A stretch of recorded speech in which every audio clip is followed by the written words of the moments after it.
Everyone, तो आज हम लोग स्टार्ट करने जा रहे हैं एक न्यू चैप्टर जिसका नाम है रिसोर्स एंड डेवलपमेंट, जो कि क्लास 10 ज्योग्राफी का फर्स्ट चैप्टर है। तो हम लोग स्टार्ट करते हैं इस चैप्टर को। Everything available in our environment, हमारे इन्वायरमेंट में जो भी चीज़ अवेलेबल है which can be use to satisfy our need, जो कि हमारे नीड को सेटिस्फाई कर सकता है, हमारे नीड को सेटिस्फाई करता है, provided it is technologically accessible. वो क्या होना चाहिए? टेक्नोलॉजिकली एसेसिबल होना चाहिए, इकोनॉमिकली फिजिबल होना चाहिए एंड कल्चरली एक्सेप्टेबल होना चाहिए। Can be term as resource. तो ऐसा हमारे इन्वायरमेंट में जो भी चीज़ अवेलेबल है जो हमारे नीड को सेटिस्फाई कर सकता है, और उसमें क्या होना चाहिए? टेक्नोलॉजिकली एसेसिबल होना चाहिए, इकोनॉमिकली फिजिबल और कल्चरली एक्सेप्टेबल होना चाहिए। उसे हम लोग क्या बोलेंगे? उसे हम लोग बोलेंगे रिसोर्स। अब यहाँ पे एक डायग्रामेटिक रिप्रेजेंटेशन है। Physical environment, nature, human beings, technology and institutions. तो ये जो है interdependent relationship between nature, technology and institutions. तो इन सभी के बीच में ये क्या है? ये एक रिलेशनशिप दिखाई जा रहा है। द प्रोसेस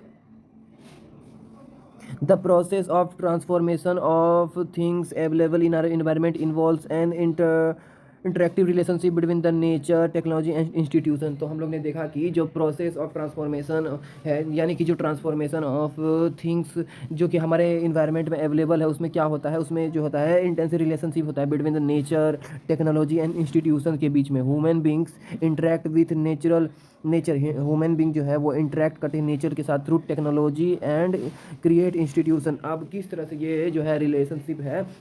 तो ह्यूमन बींग जो है वो नेचर के साथ इंटरेक्ट करते हैं, किसके द्वारा? टेक्नोलॉजी के द्वारा, एंड क्रिएट इंस्टीट्यूशन को वो क्रिएट करते हैं to accelerate their economic growth. और उसकी वजह से क्या होता है? उसका जो है इकोनॉमिक ग्रोथ होता है। Okay. Do you think that resource are free gift of nature? क्या तुम सोचते हो कि रिसोर्स जो है एक फ्री गिफ्ट है नेचर का? एज्यूम्ड बाय मेनी, जो कि एज्यूम करता है बहुत सारे लोग। दे आर नॉट, ऐसा नहीं है, ये कोई फ्री गिफ्ट नहीं है। Resources are a function of human activities. Resource क्या है? एक फंक्शन है ह्यूमन एक्टिविटीज़ का। Human being themselves are essential component of resources. Human being जो है खुद ही एक इसेंशियल कंपोनेंट है रिसोर्स का। दे ट्रांसफॉर्म मटेरियल, वो क्या करता है? ट्रांसफॉर्म करता है material available in our environment, हमारे इन्वायरमेंट में जो भी मटेरियल अवेलेबल है उसको ट्रांसफॉर्म करता है, एक चीज़ को दूसरी चीज़ में कन्वर्ट करता है into resources and use them, और उसके बाद उसको रिसोर्स में कन्वर्ट करता है और उसे यूज़ करता है। These resources can be classified in the following ways. इसको फॉलोइंग वेज में हम लोग क्लासीफाई कर सकते हैं। On the basis of origin, biotic and abiotic. On the basis of exhaustibility, खत्म होने की वजह से, एग्जॉस्टिबिलिटी मतलब यानी कि खत्म, और ओरिजिन मतलब कहाँ से उसका जन्म हुआ है। एग्जॉस्टिबिलिटी, रिन्यूएबल रिसोर्स, जो कि रिसोर्स कभी खत्म नहीं होता है, और नॉन रिन्यूएबल रिसोर्स जो कि खत्म हो जाता है, जिसको हम लोग फिर से बना सकते हैं, इसको हम लोग फिर से बना नहीं सकते, तो ये कभी खत्म नहीं होगा, ये खत्म हो जाएगा। On the basis of ownership, अब इसको कौन कौन ओन कर रहा है? Industrial, community, national and international. On the basis of status of development, और स्टेटस ऑफ डेवलपमेंट के बेसिस पे potential developed stock and reserve. तो इतने सारे हैं, potential developed stock and reserves. तो इतने सारे रिसोर्सेज हैं। अभी एक डायग्रामेटिक रिप्रेजेंटेशन रिसोर्स का। रिसोर्स, उसके बाद नेचुरल और ह्यूमन बींग में, नेचुरल में रिन्यूएबल, नॉन रिन्यूएबल, और फिर रिन्यूएबल का टाइप कंटिन्यूस और flowing, example wind and water. ऐसा मतलब रिसोर्सेज यानी कि रिन्यूएबल रिसोर्सेज जो कि कंटिन्यूस और फ्लो करते हैं, जैसे कि विंड और वाटर। उसके बाद बायोलॉजिकल में नेचुरल वेजिटेशन यानी कि फॉरेस्ट और वाइल्ड लाइफ। उसके बाद जो है नॉन रिन्यूएबल में रिसाइकलेबल एग्जांपल में मेटल्स, और नॉन रिसाइकेबल फॉसल फ्यूल, इसको जो हम लोग फिर से रिसाइकल कर सकते हैं, और जो है नॉन रिन्यूएबल को नहीं कर सकते हैं, नॉन रिसाइकेबल को नहीं कर सकते, जैसे कि फॉसल फ्यूल। अब ह्यूमन में स्ट्रक्चर्स एंड इंस्टीट्यूशन और क्वांटिटी एंड क्वालिटी। तो इतने सारे हैं क्लासिफिकेशन ऑफ रिसोर्स। अब development of resource, development of resources are vital for human survival as well as for maintaining the quality of life। resources बहुत ही important है, vital for human survival के लिए। अगर ह्यूमन बींग को survive करना है तो रिसोर्स बहुत ज़्यादा इंपॉर्टेंट है, ह्यूमन सर्वाइवल के लिए भी बहुत ज़्यादा इंपॉर्टेंट है। As well as maintaining the quality of life, अगर इंसान चाहते हैं कि उसके जो क्वालिटी में चेंज है यानी कि हाई स्टैंडर्ड क्वालिटी में वो लोग रहे, तो उसके लिए रिसोर्स बहुत ज़्यादा जरूरी है। It was believe that resources are the free gift, ऐसा बिलीव किया जाता है कि रिसोर्सेज क्या है? फ्री गिफ्ट है नेचर का। As a result human being use them and indiscriminately और ह्यूमन बींग इसे इनडिस्क्रिमिनेटली यूज़ करे and this had led to following major problem. अगर ऐसे ही ह्यूमन बींग इसको यूज़ करते रहेंगे तो रिसोर्सेज ख़त्म हो जाएंगे, जिसकी वजह से बहुत सारे प्रॉब्लम होगा, जैसे कि डिप्लीसन ऑफ रिसोर्सेज। ये क्या हो जाएगा, खत्म होने लगेगा। डिप्लीसन यानी कि खत्म होना स्टार्ट हो जाएगा। Depletion of resource for satisfying the greed of few individual. कुछ लोग जो है इसका बहुत ज़्यादा यूज़ करेंगे, जिसकी वजह से क्या है, रिसोर्स खत्म हो जाएगा।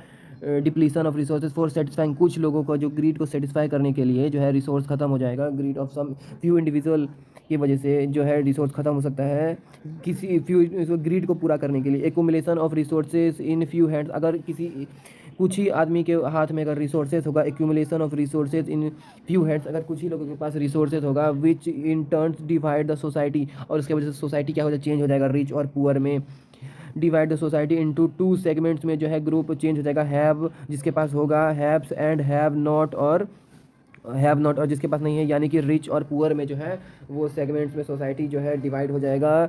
इनडिस्क्रिमिनेट एक्सप्लॉयटेशन ऑफ रिसोर्स, अगर इनडिस्क्रिमिनेट यूज होगा रिसोर्स का, has lead to global economic crisis, के उसके वजह से जो इकोनॉमी है, ग्लोबल इकोनॉमी क्या हो जाएगा, चेंज हो जाएगा, क्राइसिस आ जाएगा उसमें। सच एज ग्लोबल वार्मिंग हो जाएगा। ग्लोबल वार्मिंग यानी कि जो है बहुत ज़्यादा कार्बन डाइऑक्साइड और हीट प्रोड्यूस होगा। ओजोन लेयर डिप्लीशन होगा, जो प्रोटेक्टिव यूवी रेडिएशन जो प्रोटेक्ट करता है वो जो है उसमें डिप्लीशन आ जाएगा। इन्वायरमेंटल पॉल्यूशन हो जाएगा एंड लैंड डिग्रेडेशन होगा। अब यहाँ एक एक्टिविटी दिया हुआ है, उसके बाद यहाँ पे क्या दिया हुआ है,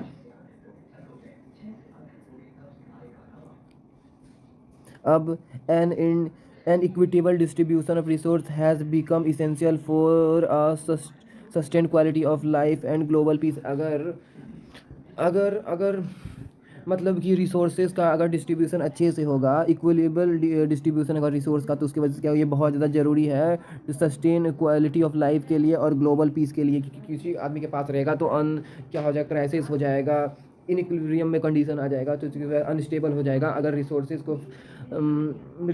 को अगर जो है इक्विटेबल डिस्ट्रीब्यूशन करना बहुत ज़रूरी है to sustain quality of life and global peace के लिए। If the present trend of resource depletion by few individual, अगर रिसोर्स जो है कुछ लोगों की वजह से डिप्लीट हो रहा है, ख़त्म हो रहा है, and the countries continue the future of our planet in a danger, तो हमारा जो फ्यूचर है वो क्या आ जाएगा, डेंजर में आ जाएगा। अगर कुछ ही लोग जो है रिसोर्स का बहुत ज़्यादा यूज़ करने लगेंगे, जिसकी वजह से रिसोर्स खत्म हो जाएगा और जो है future of planet in danger, जो आने वाले जनरेशन होंगे उसके लिए रिसोर्सेज खत्म हो जाएंगे, उसके लिए रिसोर्सेज बचेंगे नहीं। Therefore resource planning is essential for sustainable essential of all forms of life, इसीलिए जो है रिसोर्स प्लानिंग बहुत ज़्यादा ज़रूरी है, इसेंशियल है for sustainable existence of all form of life, किसी भी तरह के लोगों के लिए बहुत ही ज़्यादा जरूरी, चाहे ह्यूमन बींग हो।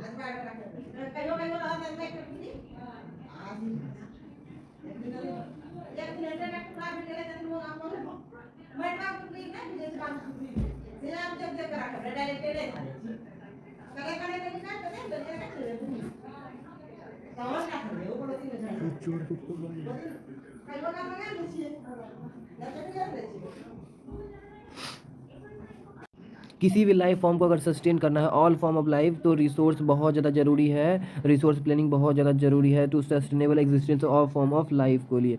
Sustainable existence is a compound of sustainable development, और सस्टेनेबल एग्जिस्टेंस जो है ये क्या है, कंपाउंड है सस्टेनेबल डेवलपमेंट का। अब हम लोग देखेंगे कैसे हम लोग जो है रिसोर्स को मतलब कि सस्टेन कर सकते हैं, उसे बचा सकते हैं। सस्टेनेबल डेवलपमेंट क्या होता है, बहुत ज़्यादा इंपॉर्टेंट है।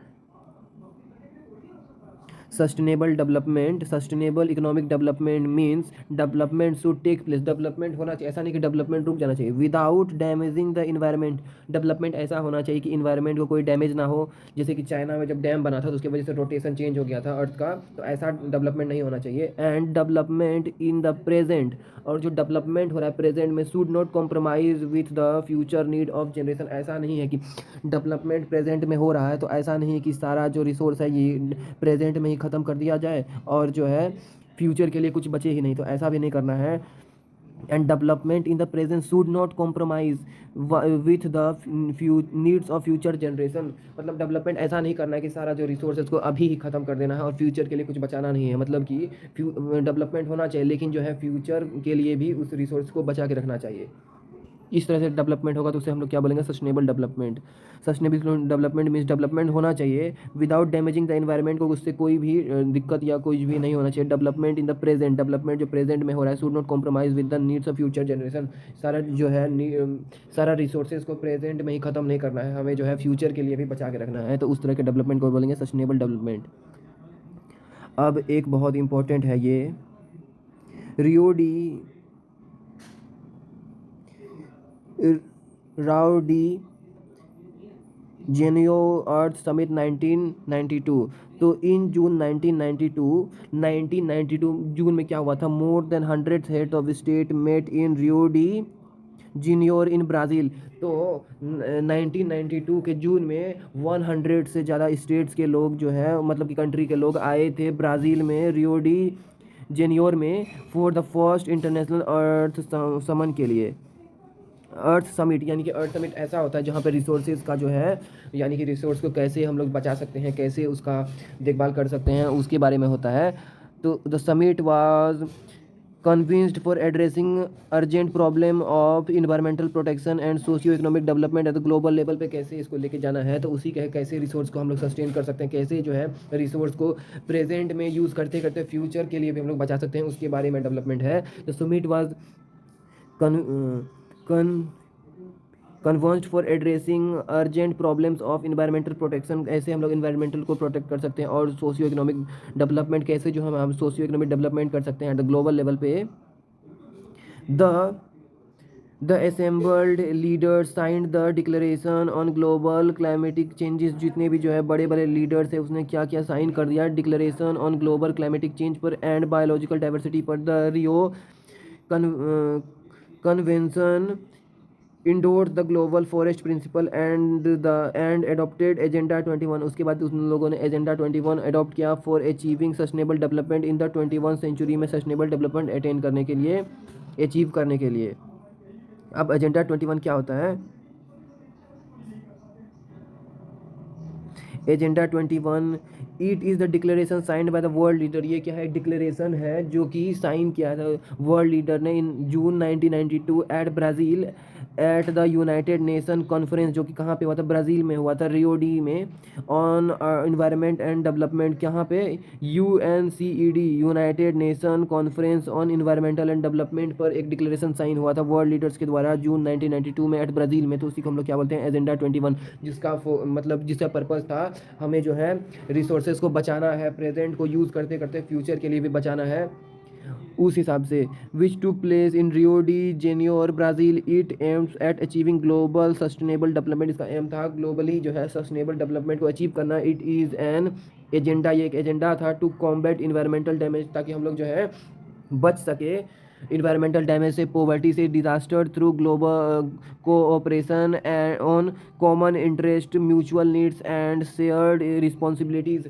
म्यूचुअल नीड्स और शेयर रिस्पॉन्सिबिलिटीज से one major objective of the agenda 21 का मेजर ऑब्जेक्टिव क्या था, is that every local government should draw its on local agenda 21, कि जितने भी अलग अलग देश है वो लोग खुद फोकस करें एजेंडा 21 पर। ऐसा नहीं कि दूसरे कंट्री के लिए छोड़ दे कि हाँ ये कर सकता है, लेकिन ऐसा नहीं। एजेंडा 21 था is that every local government, जितने भी लोकल गवर्नमेंट है, इंडिया का, पाकिस्तान का, बांग्लादेश का, should draw its own local agenda 21, वो लोग खुद ही एजेंडा 21 फॉलो करे, सारे हर जगह जो है लोकल गवर्नमेंट जो है वो ऑन करे लोकल एजेंडा 21। अब रिसोर्स प्लानिंग, रिसोर्स कैसे प्लान होता है, क्या होता है रिसोर्स प्लानिंग, उसके बारे में है ये पूरा।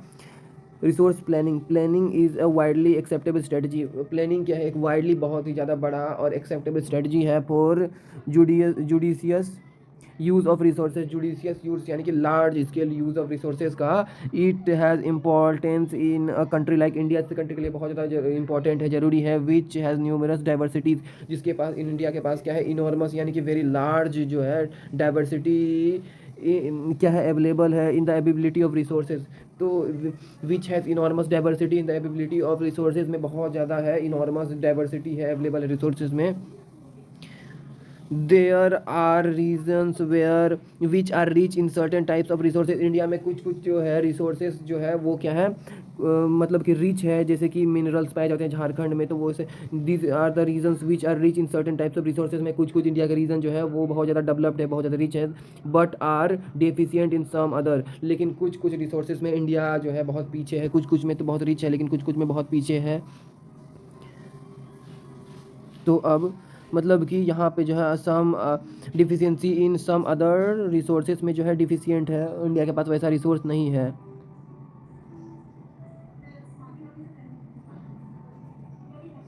तो there are some regions which can be considered self sufficient. ऐसा कुछ कुछ रीज़न है इंडिया में जो कि सेल्फ सफिशियंट है, उसको किसी और देश से उसे लेने की कोई ज़रूरत नहीं है, सेल्फ सफिशियंट है। There are some regions, India में कुछ ऐसे रीजन्स हैं जो कि खुद कंसिडर्ड सेल्फ सफिशियंट है, उसे दूसरे देश से ट्रांसपोर्ट करने की कोई ज़रूरत नहीं है या लेने की कोई ज़रूरत नहीं है। In terms of the ability of resource, उसके पास वो रिसोर्सेज अवेलेबल है। And there are some regions, और कुछ ऐसे भी रीज़न है which have acute shortage of some vital resource, और कुछ कुछ ऐसे रीज़न है जहाँ पे बहुत ज़्यादा इंपॉर्टेंट रिसोर्स की कमी है।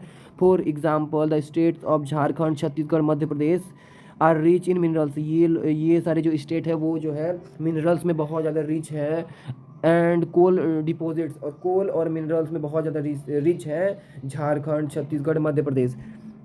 Arunachal Pradesh has abundance of water, और जो रिसोर्सेज है वाटर, अरुणाचल प्रदेश में जो है ये सब रिसोर्सेज हैं, यानी कि अरुणाचल प्रदेश में वाटर बहुत ज़्यादा है, वाटर रिसोर्स बहुत ज़्यादा है, but lack in intra infrastructural development. लेकिन जो है इंफ्रास्ट्रक्चरल डेवलपमेंट में, यानी कि किसी चीज़ को मैन्युफैक्चरिंग में ये बहुत पीछे है। यहाँ पे जैसे कि झारखंड, छत्तीसगढ़, मध्य प्रदेश में ये लोग रिच है मिनरल्स और कोल्स में, वैसे ही अरुणाचल प्रदेश रिच है वाटर रिसोर्स में, लेकिन ये जो है इंफ्रास्ट्रक्चरल डेवलपमेंट बहुत पीछे हैं, लैग हैं। The states of Rajasthan is very well involve with solar and wind energy. तो राजस्थान जो है, स्टेट ऑफ राजस्थान, वो बहुत ही ज़्यादा रिच है सोलर और विंड एनर्जी में, but lack in water resource. लेकिन जो है वाटर उसके पास है, यानी राजस्थान के पास वाटर की कमी है।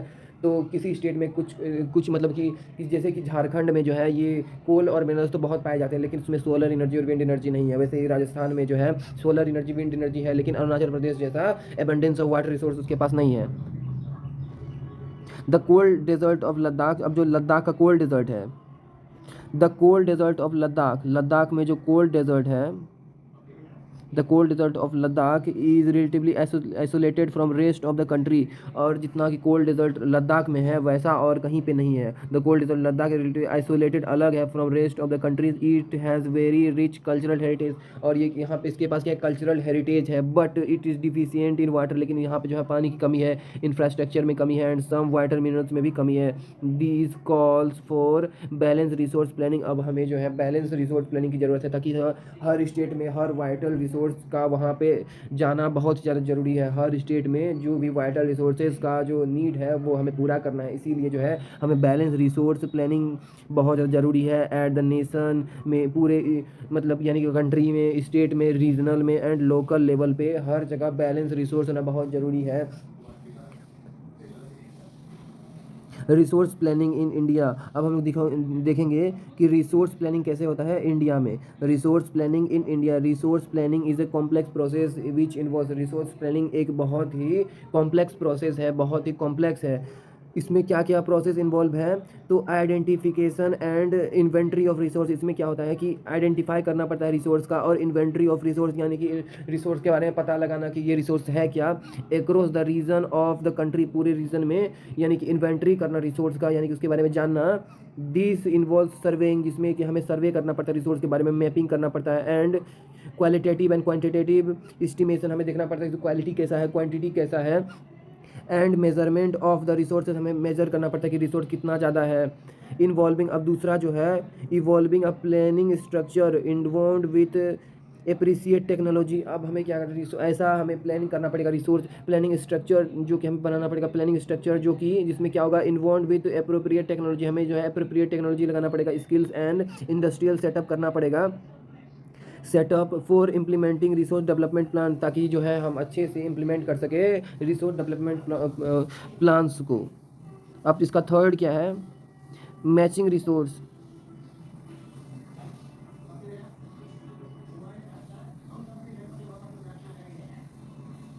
Matching the resource development plan with overall nation development plan. तो जो है हमें मैच करना पड़ेगा रिसोर्स डेवलपमेंट प्लान को ओवरऑल नेशन डेवलपमेंट प्लान से। India has made consulted effort, India ने बहुत ज़्यादा इफर्ट लगाया है for achieving the goals of resource planning right from first five year plan launching after independence. यानी कि इंडिया जब से इंडिपेंडेंट हुआ है तो इंडिया ने बहुत ज़्यादा जो है इफर्ट लगाया है फॉर अचीविंग ग्लोबल लेवल पे रिसोर्स प्लानिंग, मतलब रिसोर्स प्लानिंग को अचीव करने के लिए फर्स्ट फाइव प्लान मतलब लॉन्च जब से हुआ है तब से इंडिपेंडेंस के बाद। The ability of resource is necessary condition for the development of any region. यानी कि जो नेसेसरी रिसोर्सेज हैं वो उसका अवेलेबल होना बहुत ही ज़्यादा ज़रूरी है for the development of any region. अगर उस रीजन में उतने सारे जो वाइटल रिसोर्स होंगे ही नहीं तो वो जो रीजन कभी ग्रोथ कर भी नहीं पाएगा, वो जो है इकोनॉमिकली स्ट्रॉन्ग कभी बन ही नहीं पाएगा। But mayor ability of resource in the absence of corresponding change. अगर उस रीजन में उतने सारे रिसोर्सेज नहीं है जिसकी वजह से क्या होगा, जिसकी वजह से टेक्नोलॉजी इंस्टीट्यूशंस में हिंडर डेवलपमेंट। अब जो है उसमें डेवलपमेंट में क्या हो जाएगा, बाधा हो जाएगा, हिंडर हो जाएगा। देयर आर मेनी रीजन, ऐसे बहुत सारे रीज़न हैं इन आवर कंट्री में, हमारे ही देश में, which are rich in resources but these are included in economically backward region है। यानी कि ऐसा भी हमारे कंट्री में कुछ ऐसा भी स्टेट है जो कि रिसोर्सेज तो वहाँ पे बहुत सारा है, रिसोर्सेज रिच इन रिसोर्सेज हैं but these are included in economically backward region. लेकिन जो है इसे इकोनॉमिकली बैकवर्ड रीजन कहा जाता है, यहाँ पे डेवलपमेंट नहीं हो रहा है। ऑन द कंट्रेरी, इसका अगर अपोजिट देखेंगे, there are some region which have poor resources, जहाँ पे उतने ज़्यादा रिसोर्सेज नहीं है but they are economically developed है वो सारे के सारे states. Your region, can you name some region rich but economically backward. बताना है कौन कौन सा ऐसा रीज़न है जो कि रिसोर्स में रिच है लेकिन इकोनॉमिकली बैकवर्ड रीज़न है। सम रिसोर्सेज पुअर, मतलब रिसोर्सेज में तो पुअर है बट इकोनॉमिकली डेवलप्ड है। Give reason for such a situation, का मतलब आंसर देना है कि क्यों ऐसा है।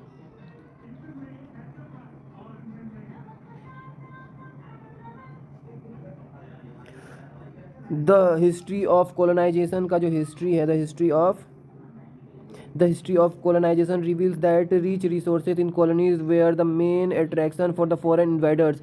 तो जहाँ पे बहुत ज़्यादा रिसोर्सेज होते हैं वहाँ पे फॉरेन लोग क्या करते हैं, बहुत ज़्यादा अट्रैक्ट करते हैं इन्वेडर्स, वहाँ पे जो है मतलब कि इंडस्ट्री बनाने के लिए या फिर कुछ वहाँ पे अपने प्लान सेटअप करते हैं। द हिस्ट्री ऑफ कोलोनाइजेशन का ऐसा हिस्ट्री रहा है कि उसने रिवील किया है कि जहाँ पे बहुत ज़्यादा रिसोर्स है, जहाँ पे वो ऐसा रीजन जो कि रिच है बहुत ज़्यादा रिसोर्सेज में, तो कॉलोनीज़ में अगर ऐसा रिसोर्सेज है were the main attractions for the foreign invaders, जहाँ पे फॉरेन इन्वेडर्स का वहाँ पे बहुत ज़्यादा इंटरेस्ट रहता है जिस रीजन में रिसोर्स बहुत ज़्यादा रिच होता है। It was primarily it was primarily the higher level of technological development. वहाँ पे क्या होता है कि टेक्नोलॉजी में बहुत ज़्यादा डेवलपमेंट होता है ऑफ द कोलोनाइजिंग कंट्री। जैसे कि कोलोनाइजिंग मतलब कि द हिस्ट्री ऑफ कोलोनाइजिंग से रहा ही है, तो उस कोलोनाइजिंग कंट्री में बहुत ज़्यादा टेक्नोलॉजी का डेवलपमेंट होता है। That help them to exploit resources, जो कि उसे हेल्प करता है, जो कि जो है उसे हेल्प करता है them to exploit resources of other region and establish their supremacy over the colony. और वहाँ पे उन लोगों का क्या रहता है फोकस कि इस्टेब्लिश देयर, मतलब कि to exploit resource of other region का भी जो रिसोर्सेज है उसको एक्सप्लॉइट कर लें और इस्टेब्लिश कर दे एक सुप्रीमेसी ओवर द कॉलोनीज, और उसी कॉलोनीज में क्या है सुप्रीमेसी जो है वो इस्टेब्लिश कर दे। Therefore resources can contribute to development. लेकिन रिसोर्स का क्या काम है, डेवलपमेंट करना है। रिसोर्सेज कंट्रीब्यूट कर डेवलपमेंट में only when they are encompassed by accumulated technological development. अगर जो है वहाँ पे अप्रोप्रिएट टेक्नोलॉजी अगर वहाँ पे डेवलप नहीं हुआ है एंड इंस्टीट्यूशन चेंज, तो यहाँ पे बता रहा है कि resources can contribute to development, resource का काम ही है डेवलपमेंट करना, लेकिन ओनली व्हेन, तभी वो जो है डेवलपमेंट करेगा resources, when there are accompanied by accumulate technology. वहाँ पे अच्छा टेक्नोलॉजी जो है एक्यूमुलेट किया जाएगा, अप्रोप्रिएट टेक्नोलॉजी डेवलपमेंट किया जाएगा, वहाँ पे technological development and industrial change वहाँ पे ला जाएगा, वहाँ यानी कि वहाँ पे जो है इंडस्ट्रीज इस्टेब्लिश किया जाएगा, तभी जो है मतलब कि डेवलपमेंट आ पाएगा। India has experienced all these, India जो है ना, India has experienced all, India ने ये सारे एक्सपीरियंस किया है all this different phases of colonization. India ने भी ये सारे टाइप की कॉलोनाइजेशन फेस किया है। Therefore in India development in general, अब इंडिया में जो है डेवलपमेंट का मतलब क्या होता है,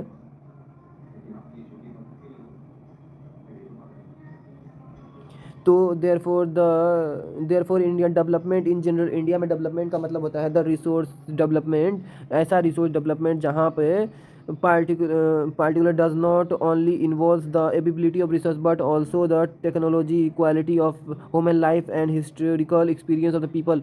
अब जो है इंडिया में डेवलपमेंट का मतलब होता है रिसोर्स डेवलपमेंट, ऐसा रिसोर्स डेवलपमेंट जहाँ पे जो है वो इन्वॉल्व करे एबिलिटी ऑफ रिसोर्स, वहाँ पे रिसोर्स अवेलेबल होना चाहिए, और एज बट ऑल्सो वहाँ पे क्या होना चाहिए, टेक्नोलॉजी होना चाहिए, क्वालिटी ऑफ ह्यूमन मतलब क्वालिटी ऑफ ह्यूमन रिसोर्स, वहाँ पे जो है रिसोर्स ह्यूमन रिसोर्स का क्वालिटी अच्छा होना चाहिए, और जो है history experiences of human people, और जो है हिस्ट्री मतलब उसको दिखाना चाहिए कि ऐसा देखो मेरा पहले हिस्ट्री ऐसा था लेकिन अब ऐसा कितना ज़्यादा डेवलप हुआ है, तो वो हिस्ट्री उसके पास होना चाहिए। Conservation of resources, resources are vital for any development activity, resource जो है बहुत ज़्यादा मतलब कि वाइटल यानी कि बहुत ज़्यादा इंपॉर्टेंट है फॉर एनी डेवलपमेंटल एक्टिविटीज़ के लिए। बट इरेशनल कंजम्पशन, अगर जो है कंजम्पशन अच्छे से नहीं होगा, अगर फ्यू पीपल के ग्रीड की वजह से रिसोर्सेज ख़त्म हो जाएगा, तो irrational consumption and over utilization, अगर रिसोर्सेज का बहुत ज़्यादा मतलब कि ओवर यूटिलाइजेशन होगा, अगर मतलब कि इरेशनल कंजम्पशन अच्छे से नहीं हो रहा और ओवर यूटिलाइजेशन हो रहा है रिसोर्स का, may lead to socio economic and environmental process problems. तो अगर रिसोर्स का कंजम्पशन जो है अच्छे से नहीं हो रहा है और ओवर यूटिलाइजेशन हो रहा है, यहाँ पे जितना ज़रूरत था उससे ज़्यादा वो लोग जो है यूज़ हो रहा है रिसोर्सेज का, तो इसके वजह से सोशियो इकोनॉमिक प्रॉब्लम्स हो जाएगा और इन्वायरमेंटल प्रॉब्लम्स स्टार्ट हो जाएगा। तो इससे बचने के लिए, टू ओवरकम दिस प्रॉब्लम, इस प्रॉब्लम से बचने के लिए resource conservation at various levels is important, इसीलिए जो है रिसोर्स कंजर्वेशन बहुत ज़्यादा जरूरी है, ताकि जो है रिसोर्स ख़त्म ना हो, ओवर यूटिलाइजेशन और जो है इरेगुलर कंजम्पशन से बचने के लिए जो है हमें क्या करना पड़ेगा, रिसोर्स कंजर्वेशन प्लान अपनाना पड़ेगा एट वेरियस लेवल्स, मतलब कि बहुत सारे लेवल्स पे इसको यूज़ करना पड़ेगा। This had been the main concern of the leaders and thinkers, ये जो है बहुत ज़्यादा सोचने वाली बात है, यहाँ पे इसको सोचना चाहिए इसके बारे में। These have been the main concern of the leaders and thinkers in the past, ये जो है पास्ट में बहुत ज़्यादा चर्चा का बात था। और for example Gandhi ji was very apt in voicing his concern about the resources conservation in these words, Gandhi ji ने भी रिसोर्स डेवलपमेंट का बहुत ज़्यादा सपोर्ट किया, उसने कुछ वर्ड दिए हैं, तो उसने क्या बताया है, जैसे कि गांधी जी ने बताया था कि एक जो मतलब कि गांधी जी ने बताया था कि mind is a restless bird, मतलब कि उसने बताया था इंसान का जो दिमाग है वो क्या है, रेस्टलेस बर्ड है, the more it get the more it want, उसे इंसान को जितना मिलता है उसे और भी चाहिए रहता है, और इंसान का जो है दिमाग कभी भी शांत नहीं होता है, कभी भी इंसान का जो नीड है वो कभी भी सेटिस्फाई नहीं किया जा सकता है।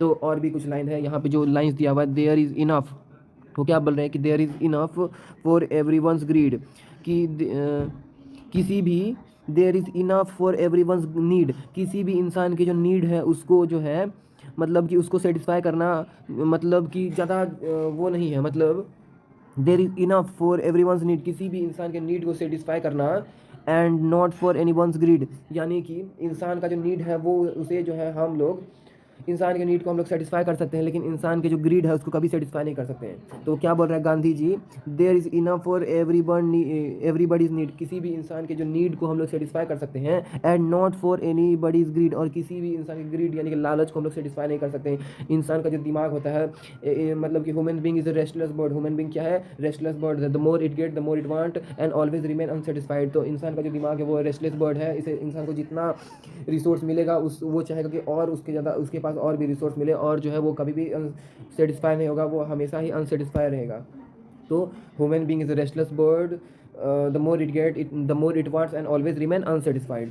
ठीक है, तो ही प्लेस द ग्रीडी, उसने क्या प्लेस किया, ग्रीडी एंड सेल्फिश इंडिविजुअल के बारे में उसने बताया, and explorative nature of modern technology, उसने एक्सप्लोरेट किया नेचर ऑफ मॉडर्न टेक्नोलॉजी के बारे में as a root cause for resource depletion, उसने जो है रूट कॉज किया कि इंसान की जो है नीड को हम लोग सेटिस्फाई कर सकते हैं लेकिन इंसान की ग्रीड को कभी सेटिस्फाई नहीं कर सकते, तो उसने क्या किया, रूट कॉज पे ही जो है सवाल उठाया, exploit एक्सप्लोरेटिंग nature of modern technology को एक्सप्लोरेट करने के लिए उसने रूट कॉज ये बताया कि for the resource development at global level, कि क्यों जो है रिसोर्स का कंजर्वेशन करना बहुत जरूरी है, क्योंकि जो है किसी भी इंसान का जो है नीड को सेटिस्फाई करना बहुत ज़्यादा आसान है लेकिन उसे ग्रीड को सेटिस्फाई करना इम्पॉसिबल है।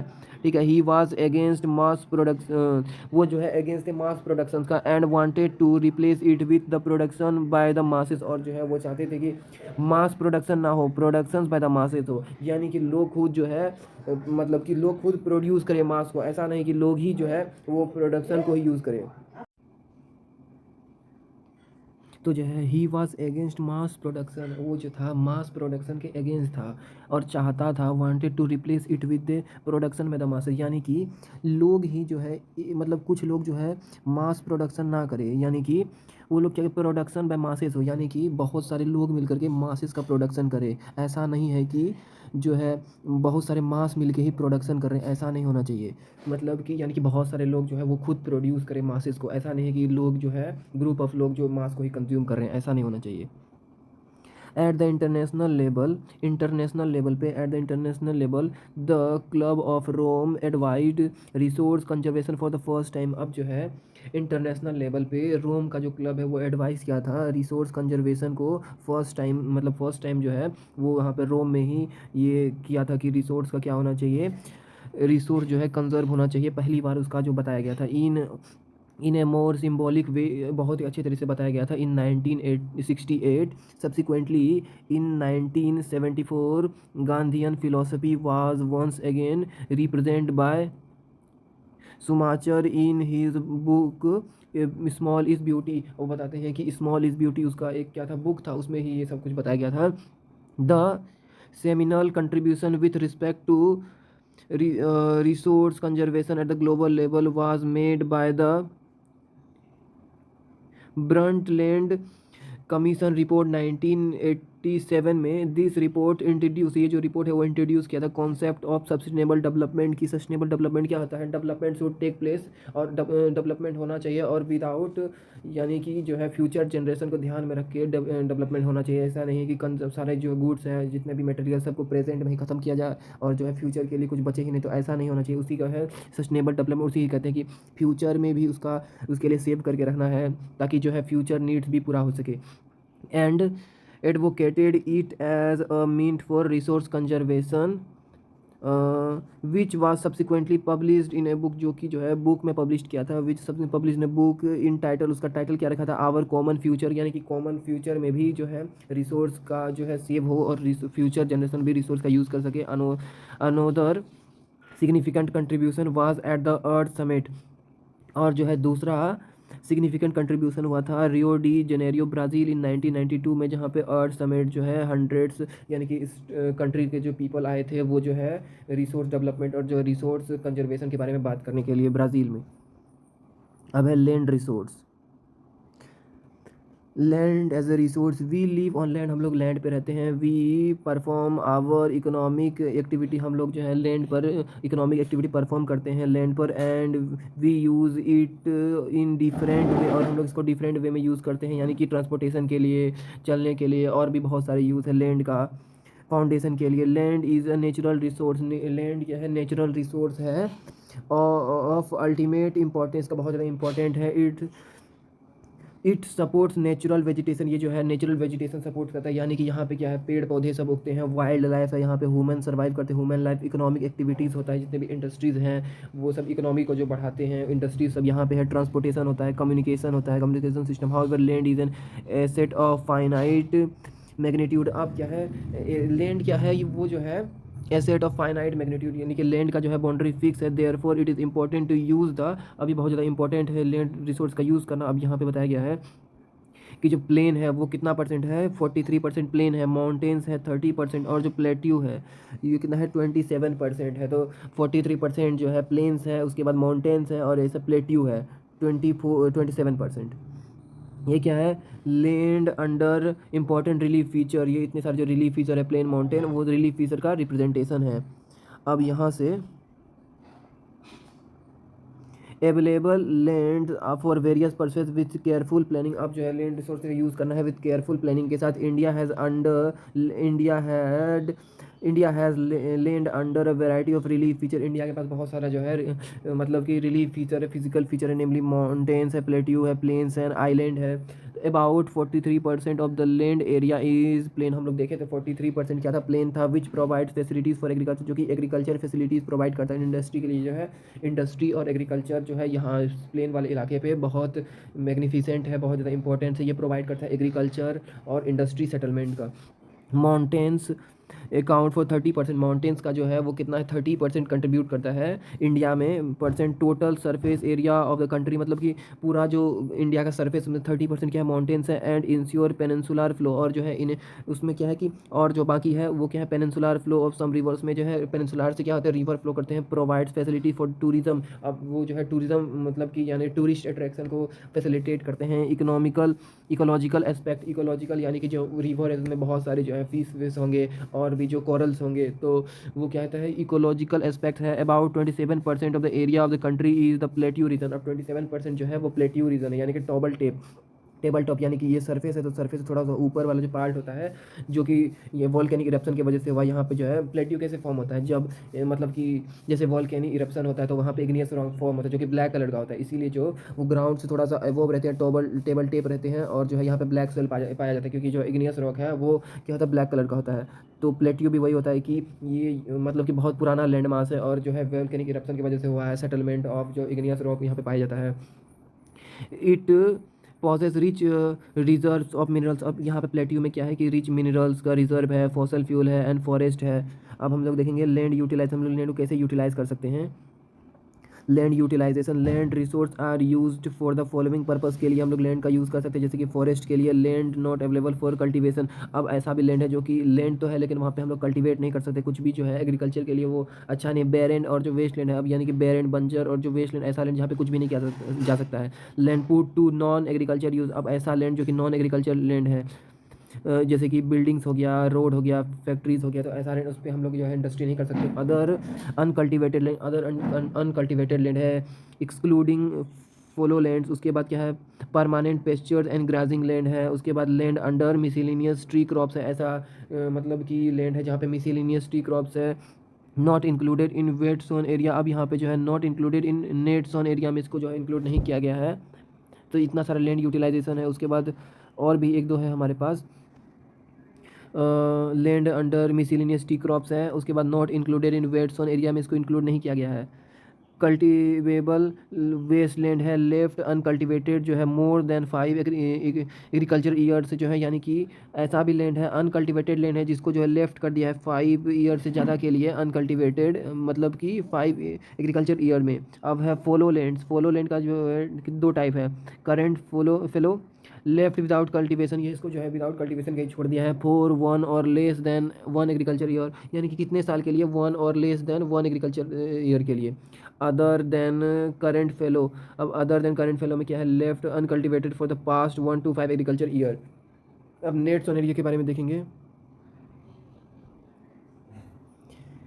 Nets sown area the physical extent of land, ऐसा लैंड जो कि फिजिकली एक्सटेंड है, on which crops are sown harvested, crops को जो है हम लोग हार्वेस्ट कर सकते हैं, is known as net sown area, यानी कि the physical extent of land on which crops are grown. Crops are sown, यानी कि क्रॉप्स को सो कर सकते हैं, हार्वेस्ट कर सकते हैं। Crops are sown harvested is known as net sown area.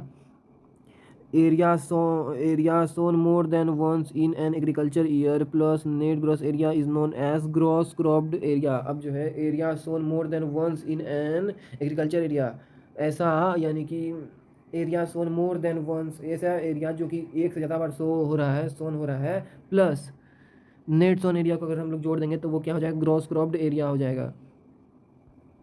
अब ये क्या लैंड यूज़ पैटर्न है, देखते हैं इसके बारे में। Land use pattern in India, the use of land is discriminated both by physical factors such as topography. अब जो लैंड का पैटर्न क्या है, लैंड को हम लोग कैसे यूज़ कर सकते हैं, वो जो है वो किस पे डिटरमाइंड है, ये किस पे अफेक्ट करता है, वो टोपोग्राफी की, माउंटेन्स है कि प्लेट्यू है कि प्लेन्स है, क्लाइमेट पे डिपेंड करता है। यानी कि the use of land, use land कैसे होगा वो डिटरमाइन करता है फिजिकल फैक्टर्स पे, सच एज टोपोग्राफी पे वो डिपेंड करता है कि प्लेन्स है, माउंटेन्स है या फिर जो है प्लेट्यू है, क्लाइमेट कंडीशन कैसा है, सोयल टाइप कैसा है, as well as human factor किस पे डिपेंड करता है, सच एज पॉल्यूशन वहाँ का कैसा है, पॉल्यूशन डेंसिटी, टेक्नोलॉजिकल कैपेसिटी, जो टेक्नोलॉजी वहाँ पे यूज़ हो सकती है उसका कैपेसिटी कैसा है, कल्चर एंड ट्रेडिशन, ये सब जो है डिपेंड करता है land use, the use of land पे, लैंड यूज़ पैटर्न पे। अब यहाँ पे एक इमेज दिया हुआ है, तो यहाँ पे हर एक चीज़ का दिया है, फॉरेस्ट है, बैरन और अनकल्टिवेटेड वेस्टलैंड है, area under non agricultural use, permanent pasture and grazing land है, area under miscellaneous tree crops and groves है। उसके बाद culturable wasteland fallow, other than current fallow, net fallow. तो इतने सारे जो है रिप्रेजेंटेशन यहाँ पे दिया हुआ है। तो ये क्या है, ये जो है दिखा रहा है, रिप्रेजेंटेशन है कि किस तरह से लैंड का जो रिप्रेजेंटेशन है, land use, land general land use under 1960 to 61 और जनरल लैंड 2019 से 2020 तक का कैसे रिप्रेजेंटेशन हुआ है। अब जो है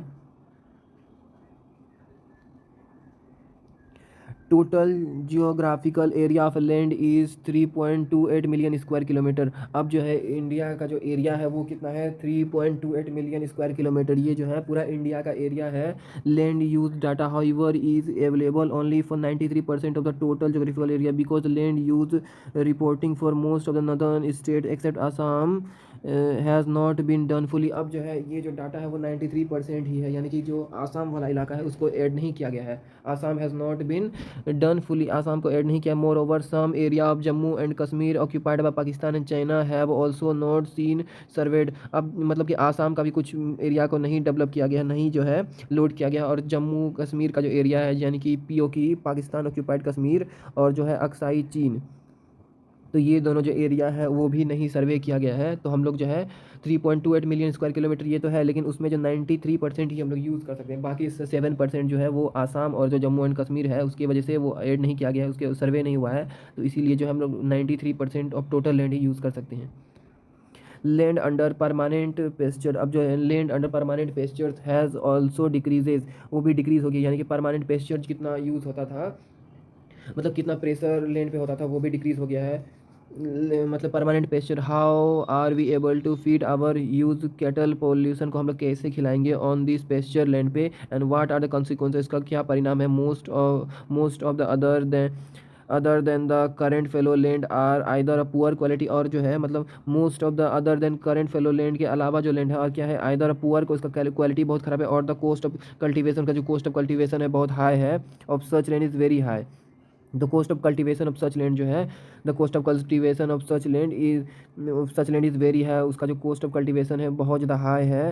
hence these lands are cultivated once or twice in about 2 or 3 years. अब जो है ये जो है इस लैंड को 1 और 2 ही कल्टिवेट किया जाता है, अबाउट 2 to 3 ईयर्स पे। And these are included in the net sown area, इसको जो है नेट्स ऑन एरिया में मतलब कि काउंट किया जाता है। And the percentage of NSA in India comes to about 54% of the total reporting area. The pattern of net sown area varies gently from one state to another, ये जो है vary करता है one state to another. It is over 80% of the total area of Punjab and Haryana and less than, Punjab और हरियाणा में कितना 80% है, लेकिन वही लेस देन 10 से भी कम है इन अरुणाचल प्रदेश, मिजोरम, मणिपुर, अंडमान एंड निकोबार आइलैंड में 10% भी नहीं है। फाइंड आउट रीज़न, यहाँ पे reason find out reason of the low proportion of the net sown area in this region, in this states में ऐसा क्यों है इसको पता करना है। Forest area in country is far lower than the desired 33% of the geographical area. अब forest area जो हमारे कंट्री में होना चाहिए वो 33% जो है डिज़ायर्ड है, यानी कि रिक्वायर्ड 33% होना चाहिए, उससे भी कम है। The forest area in the country is far lower, बहुत ज़्यादा कम है। The desired 33% of geographical area होना चाहिए 33%, लेकिन जो है उससे बहुत ज़्यादा कम है। ठीक है। तो as it was outlined in the national forest policy 1952, it was considered essential for the maintenance of the ecological balance, जो है बहुत ज़्यादा जरूरी है। इकोलॉजिकल बैलेंस अगर नहीं होगा तो कैसे सस्टेन करेगा फॉरेस्ट, अगर नहीं होगा सारा जो कार्बन डाइऑक्साइड का कंसनट्रेशन बढ़ेगा, ऑक्सीजन का घटेगा, तो जो है इकोलॉजिकल अनबैलेंस हो जाएगा। इसीलिए हमें चाहिए इकोलॉजिकल बैलेंस सिस्टम जिसमें जो है ऑक्सीजन का जो डिमांड है उतना ही, और जो है यानी कार्बन डाइऑक्साइड का जो मतलब कि कार्बन डाइऑक्साइड ना फैले, जिसका जो है इकोलॉजिकल बैलेंस सिस्टम हो। पेड़ अगर नहीं रहेंगे ज़्यादा तो क्या हो जाएगा कि ऑक्सीजन कमी हो जाएगा, कार्बन डाइऑक्साइड मतलब कि बढ़ जाएगा, तो इसकी वजह से क्या हो जाएगा, अनस्टेबल इक्विलिब्रियम आ जाएगा। तो ऐसा नहीं चाहते हम लोग, ये कि इसेंशियल है बहुत ज़्यादा मेंटेन करना ecological balance. The livelihood of the millions of people who lived on, जो इतने सारे लोग रह रहे हैं, fringe of this forest depend on it, ये जो है इन सब पे डिपेंड करता है। Fringes of this forest depend on, ये सब उस पर डिपेंड करता है। As part of land is term as waste land, जैसे कि a part of land is term as waste, ऐसा जो लैंड जो कि ये कि टर्म मतलब कि कहा जाता है वेस्ट लैंड है, and land put to other non agriculture use के लिए, तो उस पर क्या है कि नहीं हो पाता है ऐसा, जो वेस्ट लैंड पे जो है फॉरेस्ट नहीं हो सकता है, और नॉन एग्रीकल्चर यूजेस में जो लैंड को लिया जाता है उसमें भी नहीं हो सकता है एग्रीकल्चर, यानी कि मतलब कि फॉरेस्ट वहाँ नहीं हो सकता है। वेस्ट लैंड इंक्लूड्स रॉकी, अब जो वेस्ट लैंड है वो क्यों वेस्ट है, क्योंकि उसमें जो है इंक्लूड करता है rocky, arid soil, arid and desert area है वहाँ पे, यानी कि बहुत ज़्यादा पत्थर है, इसीलिए जो है वहाँ पे ज़्यादा फॉरेस्ट नहीं है। Include rocky, arid and desert area, and land put to other non agriculture uses, और जो है ऐसा लैंड जो कि नॉन एग्रीकल्चर लैंड है उसमें क्या होता है कि वो इंक्लूड करता है सेटलमेंट्स को, यानी कि सेटल है, रोड्स, रेलवेज, इंडस्ट्रीज एक्सेट्रा है। Continuous use of land over a long period of time, अगर लैंड का ऐसे ही बहुत ज़्यादा यूज़ करता रहेगा लॉन्ग पीरियड टाइम के लिए, विदाउट टेकिंग अप्रोप्रिएट मेजर, अगर अप्रोप्रिएट मेजर नहीं लेगा to conserve and manage it, अगर उसको कंजर्वेशन नहीं होगा, मैनेज नहीं होगा, has rusted in land degradation, तो उसकी वजह से लैंड डिग्रेडेशन हो जाएगा, लैंड सेटलमेंट हो जाएगा, लैंड खराब हो जाएगा। This in turns has serious persecution on the society, इसके वजह से क्या हो जाएगा कि सीरियस परसिक्यूशन हो जाएगा सोसाइटी में एंड द इन्वायरमेंट में, ये जो है बहुत ख़राब होगा इन्वायरमेंट के लिए, परसिक्यूशन हो जाएगा। Land degradation and conservation, land degradation क्या होता है और कैसे इसको कंजर्व कर सकते हैं, तो आगे हम लोग देखते हैं इसका।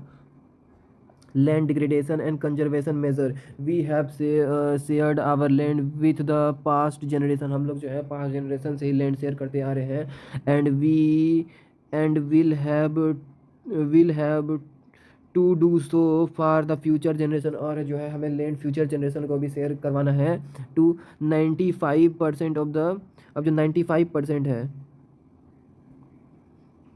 95% of our basic need for food, हमारा जो 95% जो है 95% of our basic need of food, हमारा जो नीड ऑफ फूड है, shelter, clothing are obtained from land, तो जो यानी कि 95% हमारा जो बेसिक नीड है वो कहाँ से आता है, लैंड से ही आता है। 95% ऑफ बेसिक नीड्स जो है वो क्या है, needs for food, shelter, clothing are obtain from land, वो जो है लैंड पर ही ऑब्टेन होता है, यानी कि फूड जो हम लोग देखते हैं वो कहाँ पे, लैंड पे होता है। शेल्टर जो हमें मिलता है, जैसे घर वर, अब हमें क्लॉथ चाहिए रहता है तो वो भी कहाँ से मिलता है, क्लॉथिंग जो है वो भी मतलब कि लैंड पर ही मिलता है। Human activities have not only brought about degradation, human activities जो है सिर्फ डिग्रेडेशन ही नहीं लाया, यानी कि लैंड डिग्रेडेशन ऑफ लैंड ही नहीं लाया, but also aggregated the pace of natural resource, लेकिन वो क्या किया है, नेचुरल रिसोर्स में यानी कि नेचुरल फॉरेस्ट का जो एग्री एग्रीवेटेड यानी कि जो है उसको भी डिस्टर्ब किया है, the pace of natural forest to cause damage to land, और जो है वो सिर्फ जो है डिग्रेडेशन ऑफ लैंड ही नहीं लाया है, लेकिन उसके साथ साथ क्या लाया है कि also brought the pace of natural resource का जो पेस है उसमें भी वो जो है कमी लाया है, to cause damage to land, जो कि लैंड को डैमेज कर सकता है। सम ह्यूमन एक्टिविटी, अब जो कुछ ह्यूमन एक्टिविटीज़ है सच एज डिफॉरेस्टेशन, यानी कि पेड़ का कटना, ओवर ग्रेजिंग होना, माइनिंग होना, यानी कि ओवर ग्रेजिंग यानी कि बहुत ज़्यादा जो है हम लोग जो ग्रेज होता है ना, जैसे कि मतलब कि भेड़ बकरी चरता है तो वहाँ पे ग्रेजिंग होता है, ओवर ग्रेजिंग, डिफॉरेस्टेशन पेड़ कटना, ओवर ग्रेजिंग यानी कि जो है बकरी और जो ये सब जो है घास खाते रहते हैं तो ओवर ग्रेजिंग हो गया। माइनिंग हो गया, माइनिंग यानी कि ऑब्स्ट्रैक्ट करना मिनरल से, यानी कि जैसे कि कहीं पे बॉक्साइट का अगर ओर है तो वहाँ से जो बॉक्साइट निकाला उसको क्या बोलेंगे, माइनिंग बोलेंगे, कि यानी कि ज़मीन के अंदर खड्डा करके उससे जो है मिनरल्स बाहर निकाल उसको माइनिंग बोलेंगे। एंड क्वायरिंग भी वही होता है, सेम ही है। क्वायरिंग में भी हम लोग जो है लैंड को गड्ढा करते हैं, उससे मिनरल्स एक्सट्रैक्ट करते हैं। To have contributed significantly in the land degradation, जो कि लैंड को खराब कर रहा है। Mining sites are abundant after excavation work is completely having a deep, अब जो है जैसे कि माइनिंग होता है तो वहाँ पे क्या होता है कि गड्ढा बन जाता है जिसकी वजह से लैंड खराब हो जाता है। Mining sites are abundant after, यानी कि माइनिंग जब हो जाता है तो वो जो है आफ्टर एक्सीवेशन वर्क जब निकाल लिया जाता है मिनरल्स को, work is completely living a deep, तो वहाँ पे गड्ढा बन जाता है जिसकी वजह से लैंड खराब हो जाता है,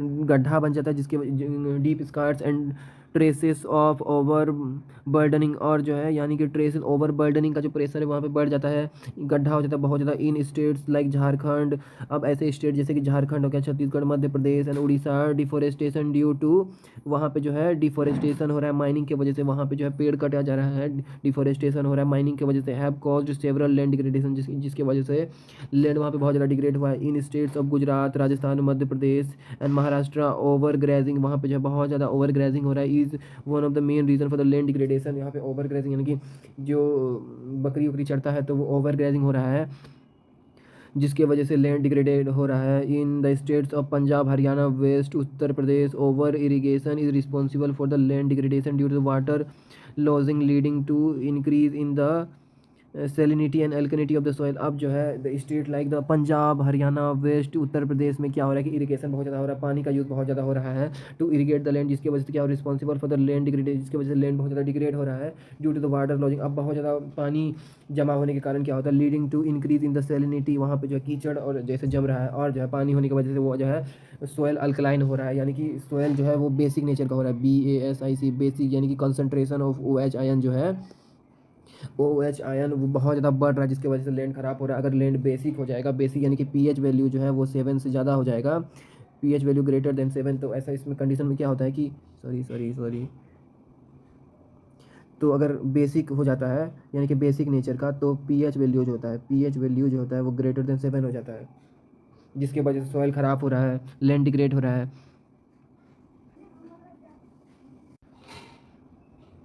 अब यानी कि increase salinity alkalinity of the soil, the minerals processing like grinding of limestone. अगर जैसे मिनरल्स प्रोसेस है यानी कि एक्सट्रैक्ट करना यानी कि माइनिंग करना, तो उसमें क्या हो रहा है, minerals processing like grinding of limestone को जो है निकालना फॉर द सीमेंट इंडस्ट्री के लिए, मतलब कि लाइमस्टोन होना बहुत ज़्यादा ज़रूरी है, यानी कि कैल्शियम कार्बोनेट CaCO3, ये जो है इसका एक्सट्रैक्शन करना बहुत ही ज़्यादा ज़रूरी है। Process of grinding of limestone cement industry को बहुत ज़्यादा ज़रूरी है। And calcite and soap stone for the ceramic industry. अब जो सेरेमिक इंडस्ट्री है उसमें क्या चाहिए, उसके लिए कैल्साइट और सोप स्टोन चाहिए, सेरेमिक इंडस्ट्री यानी क्रीम व्रीम बनाने के लिए।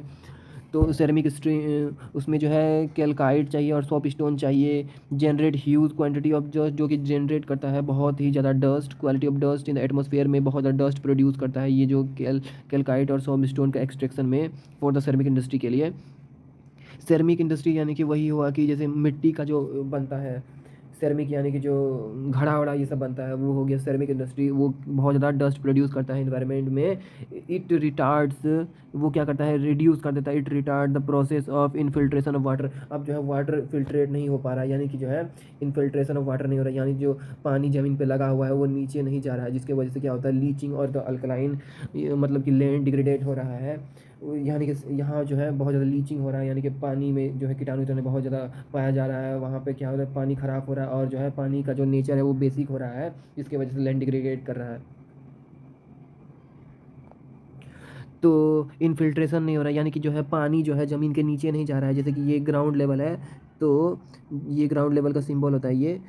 तो जो है पानी नीचे नहीं जा रहा है, पानी अगर यहाँ है तो वो नीचे नहीं जा रहा है, इसी को बोलते हैं इनफिल्ट्रेशन ऑफ सॉइल, मतलब इनफिल्ट्रेशन ऑफ वाटर। तो इनफिल्ट्रेशन ऑफ वाटर ने it retard the process of infiltration, क्योंकि डस्ट बहुत ज़्यादा एटमॉस्फेयर में है, जिसकी वजह से जो है वो सेटल डाउन कर गए हैं नीचे, और जो है इनफिल्ट्रेशन प्रोसेस ऑफ इनफिल्ट्रेशन होता है इनटू द सॉइल में, वो नहीं हो पा रहा है। After it settles down on the land, पानी जो है लैंड पर ही है, जो नीचे है नीचे नहीं जा पा रहे हैं, यानी कि जो है मतलब सॉइल का भी बहुत सारा जो होता है, सॉइल का भी जो है वो ग्रेड होता है, यानी कि सॉइल SOIL सोयल सब बेस होता है,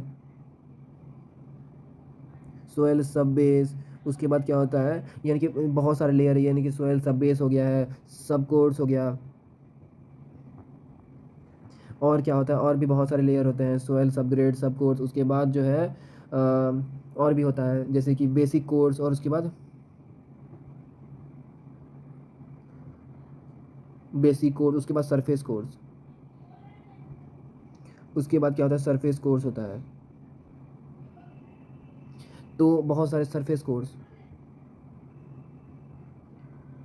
तो बहुत सारे जो लेयर्स होते हैं, यानी कि सोयल का लेयर होते हैं, सोयल सब ग्रेड होता है, सब बेस होता है, बेसिक कोर्स, सरफेस कोर्स। तो इस तरह से जो है कि सोयल का यानी कि लेयर्स होता है, तो वो इनफिल्ट्रेशन नहीं हो पा रहा है इनटू द सोइल, नहीं हो रहा after setting down the in recent year. कुछ रिसेंट ईयर में क्या पाया गया है, इंडस्ट्रीज इफ्लेट्स एज वेस्ट। अब इंडस्ट्री से बहुत ज़्यादा वेस्ट निकलता है, जिसकी वजह से क्या हो रहा है, मेजर सोर्स ऑफ लैंड जो है, बहुत ज़्यादा लैंड जो है water pollute in many parts of the country. तो मतलब इंडस्ट्री से जो वेस्ट निकलता है, जो यानी कि जो गैसेस और जो बहुत सारे जो पॉइजनस गैस निकलते हैं, वो अगर पानी को क्या करते हैं, पॉल्यूट करते हैं, और मेजर सोर्स ऑफ लैंड को भी वो जो है मतलब कि पॉल्यूट करते हैं। अब क्या है, there are many ways to solve the problem, बहुत सारे तरीके हैं इस प्रॉब्लम को सॉल्व करने के लिए लैंड डिग्रेडेशन का। और क्या वो है कि afforestation and proper management of, afforestation का यूज़ किया, यानी कि फिर से जो है पेड़ से लगाया जाए। ये बहुत सारे तरीके हैं यानी कि सॉल्व करने के। There are many ways to solve the problem of land degradation, afforestation यानी कि फिर से जो है पेड़ लगाया जाए, and proper management of grazing का, जो यानी कि ग्रेजिंग होता है उसका जो प्रॉपर मैनेजमेंट किया जाए, and help to some extent, और इसको जो है बहुत अच्छे से जो है एक्सटेंड किया जाए। Planning of shelter belts of plants, यानी कि planting of sheltered beds of planting कर दिया जाए, यानी कि सेटल कर दिया जाए शेल्टर्ड बेड्स का प्लांट के लिए। कंट्रोल ऑन ओवर ग्रेजिंग को कंट्रोल किया जाए। Stabilisation of sand dunes, stabilisation of sand dunes by growing through. अब जो सॉयल स्टेबलाइजेशन किया जाए, यानी कि सॉयल स्टेबलाइजेशन क्या होता है कि अगर सॉयल का जो है प्रॉपर्टी को अगर बढ़ा देते हैं, यानी कि कुछ डिफरेंट टाइप सॉयल, यानी कि एक सॉयल ये रहा और जिसमें एक अनदर टाइप का सॉयल ये है, तो अगर इन दोनों को मिला करके सॉयल के प्रॉपर्टी को बढ़ा देते हैं तो उसी को बोलते हैं सॉयल स्टेबलाइजेशन। यानी कि when two or more soil are mix together to increase the quality of soil is called stabilisation of soil, यानी कि स्टेबलाइजेशन ऑफ सैंड और सॉयल एक ही है। तो जब हम लोग क्या करते हैं, दो और तीन तरफ के जो मतलब दो और तीन टाइप के सॉयल को एक साथ मिक्स कर देते हैं to increase the load bearing capacity of soil और to increase the quality of soil, अगर सॉयल क्वालिटी को बढ़ा देते हैं और जो है ताकि, यानी कि जैसे फाउंडेशन कर रहे हैं तो उसमें जो है सोयल का अच्छा होना चाहिए, नहीं तो जो घर बनेगा वो क्या हो जाए, सेटल डाउन कर जाएगा। इसीलिए जो है उसका जो सब घर बनाने से पहले क्या करते हैं, स्टेबलाइजेशन ऑफ सैंड करते हैं, यानी स्टेबलाइजेशन ऑफ सॉयल करते हैं, ताकि उसमें जो है बहुत सारे टाइप के सॉयल को एक साथ मिक्स करते हैं और जो है बहुत हैमरिंग करते हैं ताकि जो है सॉयल सेटल हो जाए अच्छे से, और जो है सॉयल की जो प्रॉपर्टी है, इन्फिल्ट्रेशन है, और भी बहुत सारे load bearing capacity of soil और इन्फिल्ट्रेशन, और जो है बहुत मतलब कि वो सॉयल एग्रीकल्चर के लिए बेस्ट हो जाए, तो ऐसे जो क्वालिटी बढ़ा देते हैं सॉयल और सैंड का उसी को बोलते हैं स्टेबलाइजेशन ऑफ सैंड और सॉयल। तो स्टेबलाइजेशन ऑफ सैंड ड्यून्स होना चाहिए by growing through growing thorny bushes are some of the methods of check land degradation in arid area. अब जो है यानी कि मतलब ग्रो कर देंगे हम लोग थॉर्नी बुशेज, यानी कि जो ऐसे ट्री जिसके जो बुशेज है तो वो बहुत ज़्यादा बड़े बड़े होते हैं, तो अगर हम जो है पेड़ अगर लगा देते हैं तो वो क्या हो जाएगा, सॉइल को पकड़ के रखेगा और जो है सॉइल डिग्रेड नहीं होगा। इसीलिए बोलता है कि जो है एफोरेस्टेशन होना चाहिए और प्रॉपर यूटिलाइजेशन ऑफ ग्रेजिंग होना चाहिए और इसको एक्सटेंड करना चाहिए। प्लांटिंग ऑफ शेल्टर बेड्स का जो है यूज़ करना चाहिए, प्लांट का कंट्रोल करना चाहिए ओवर ग्रेजिंग में, स्टेबलाइजेशन होना चाहिए सोयल का, बाय सैंड ड्यून्स का यूज़ होना चाहिए। हम लोग जो है थॉर्नी बुशेस का यूज़ कर सकते हैं जो कि जो क्या करता है, जो कि सॉइल को पकड़ के रख सकता है और सॉइल डिग्रेड नहीं होगा। Thorny bushes some of the method to check land degradation से बचा सकता है इन एरिड एरिया में भी। Proper management of waste land, जो है वेस्ट लैंड का जो है प्रॉपर यूटिलाइजेशन होना चाहिए। Control of mining activity, mining activity पे कंट्रोल लगना चाहिए। Proper discharge and disposal of industrial, अब जो है प्रॉपर डिस्चार्ज करना चाहिए, यानी कि जो हॉट वाटर है उसको कोल्ड करके तब जो है पानी में डालना चाहिए, यानी कि जो नदी में डालना चाहिए, और पोल्यूशन को कम करना चाहिए। And disposable industrial effluent and waste after treatment can be reduce land and water degradation in industrial and suburban areas में।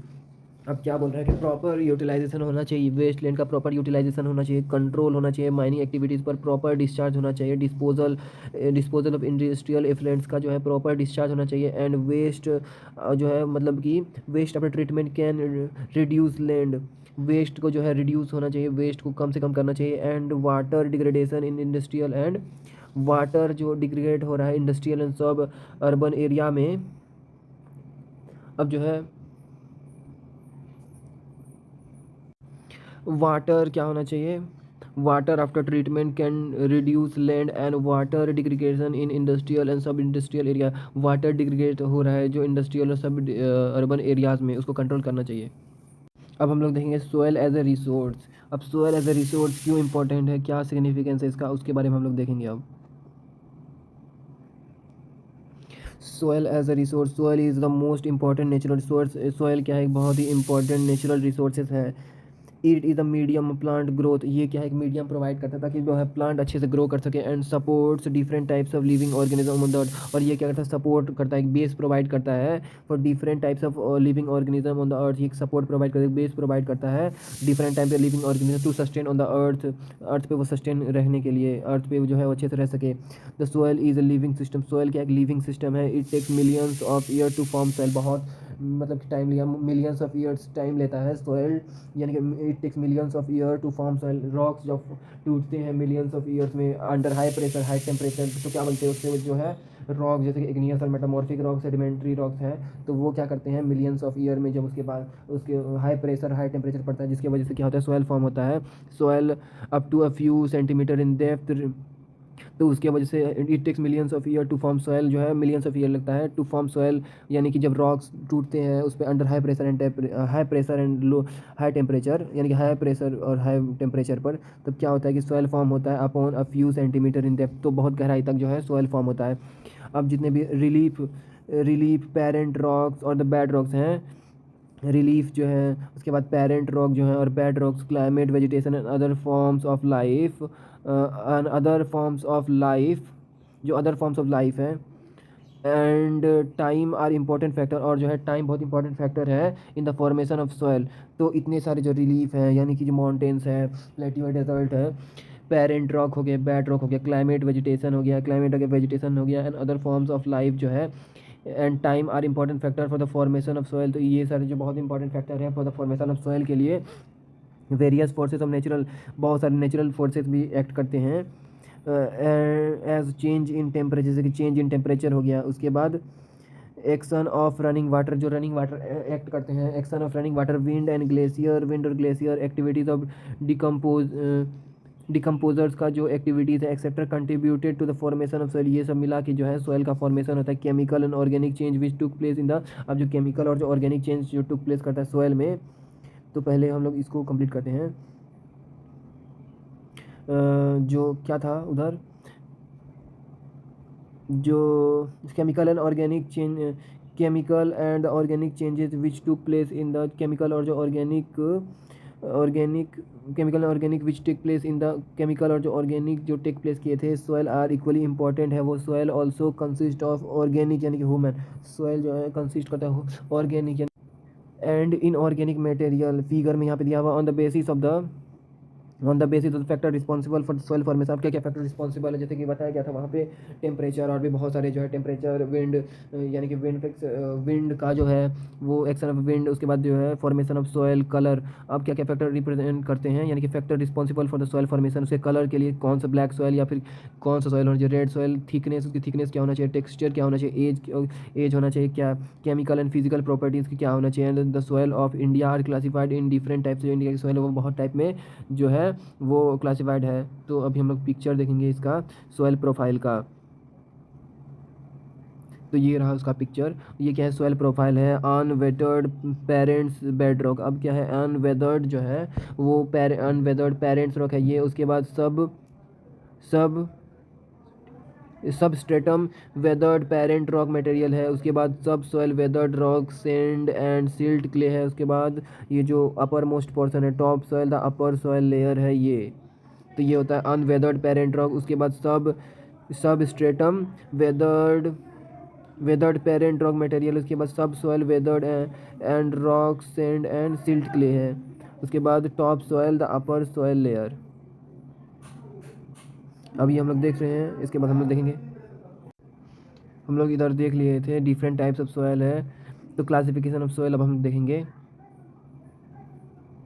India has varied relief feature, India के पास बहुत सारे रिलीफ फीचर है, जैसे कि माउंटेन्स, प्लेट्यू, उसके बाद plains, land forms, chemical release है, उसके बाद वेजिटेशन टाइप्स है, these have contributed in the development of various types of soils. तो ये कंट्रीब्यूट करते हैं डिफरेंट टाइप्स ऑफ सॉइल। अब हम लोग देखेंगे एलिवल सॉइल। एलिवल सॉइल क्या होता है, तो सबसे पहले सॉइल जहाँ पे मतलब फॉर्म हुआ है, अगर सॉइल यहाँ कहीं फॉर्म हुआ है, अगर वो ट्रांसपोर्ट हो गया है एक जगह से दूसरी जगह, तो उसी को बोलते हैं एलिवल सॉइल, यानी कि transported soil, TRANSPORT, transported soil को बोलते हैं एलिवल सॉइल।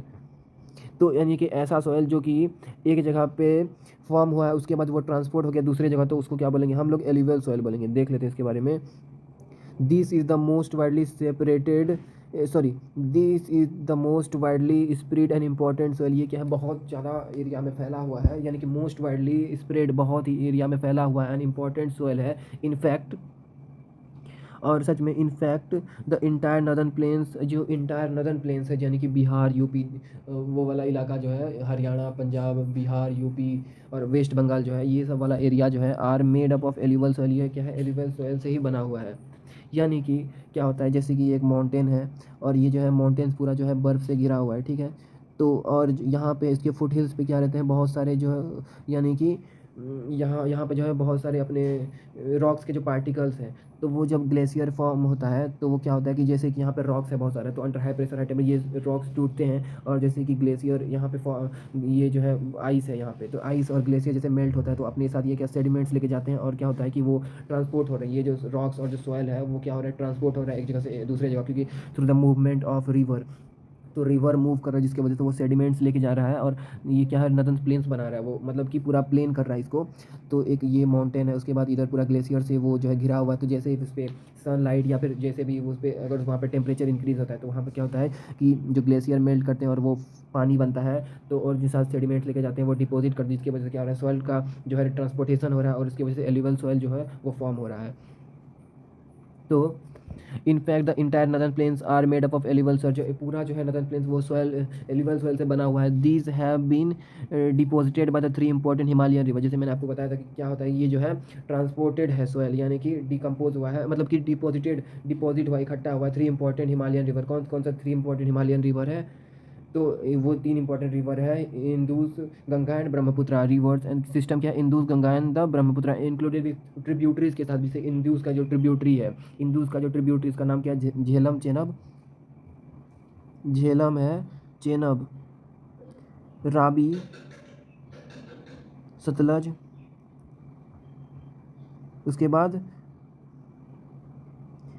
तो ये जो है ये क्या है, ये इंदुस के ट्रिब्यूटरीज है, झेलम चेनाब रावी सतलज बीज। तो ये क्या है, मतलब कि थ्री इंपॉर्टेंट हिमालयन रिवर तो है, उसके साथ इसके ट्रिब्यूटरीज भी है, झेलम चेनाब रावी सतलज बीज। तो ये पांचों जो है वो इंदुस के ट्रिब्यूटरी है। वैसे ही गंगा का भी ट्रिब्यूटरी है, जैसे गंगा का ट्रिब्यूटरी हो गया जैसे घाघरा, एक सेकेंड, घाघरा, गंडक, यमुना,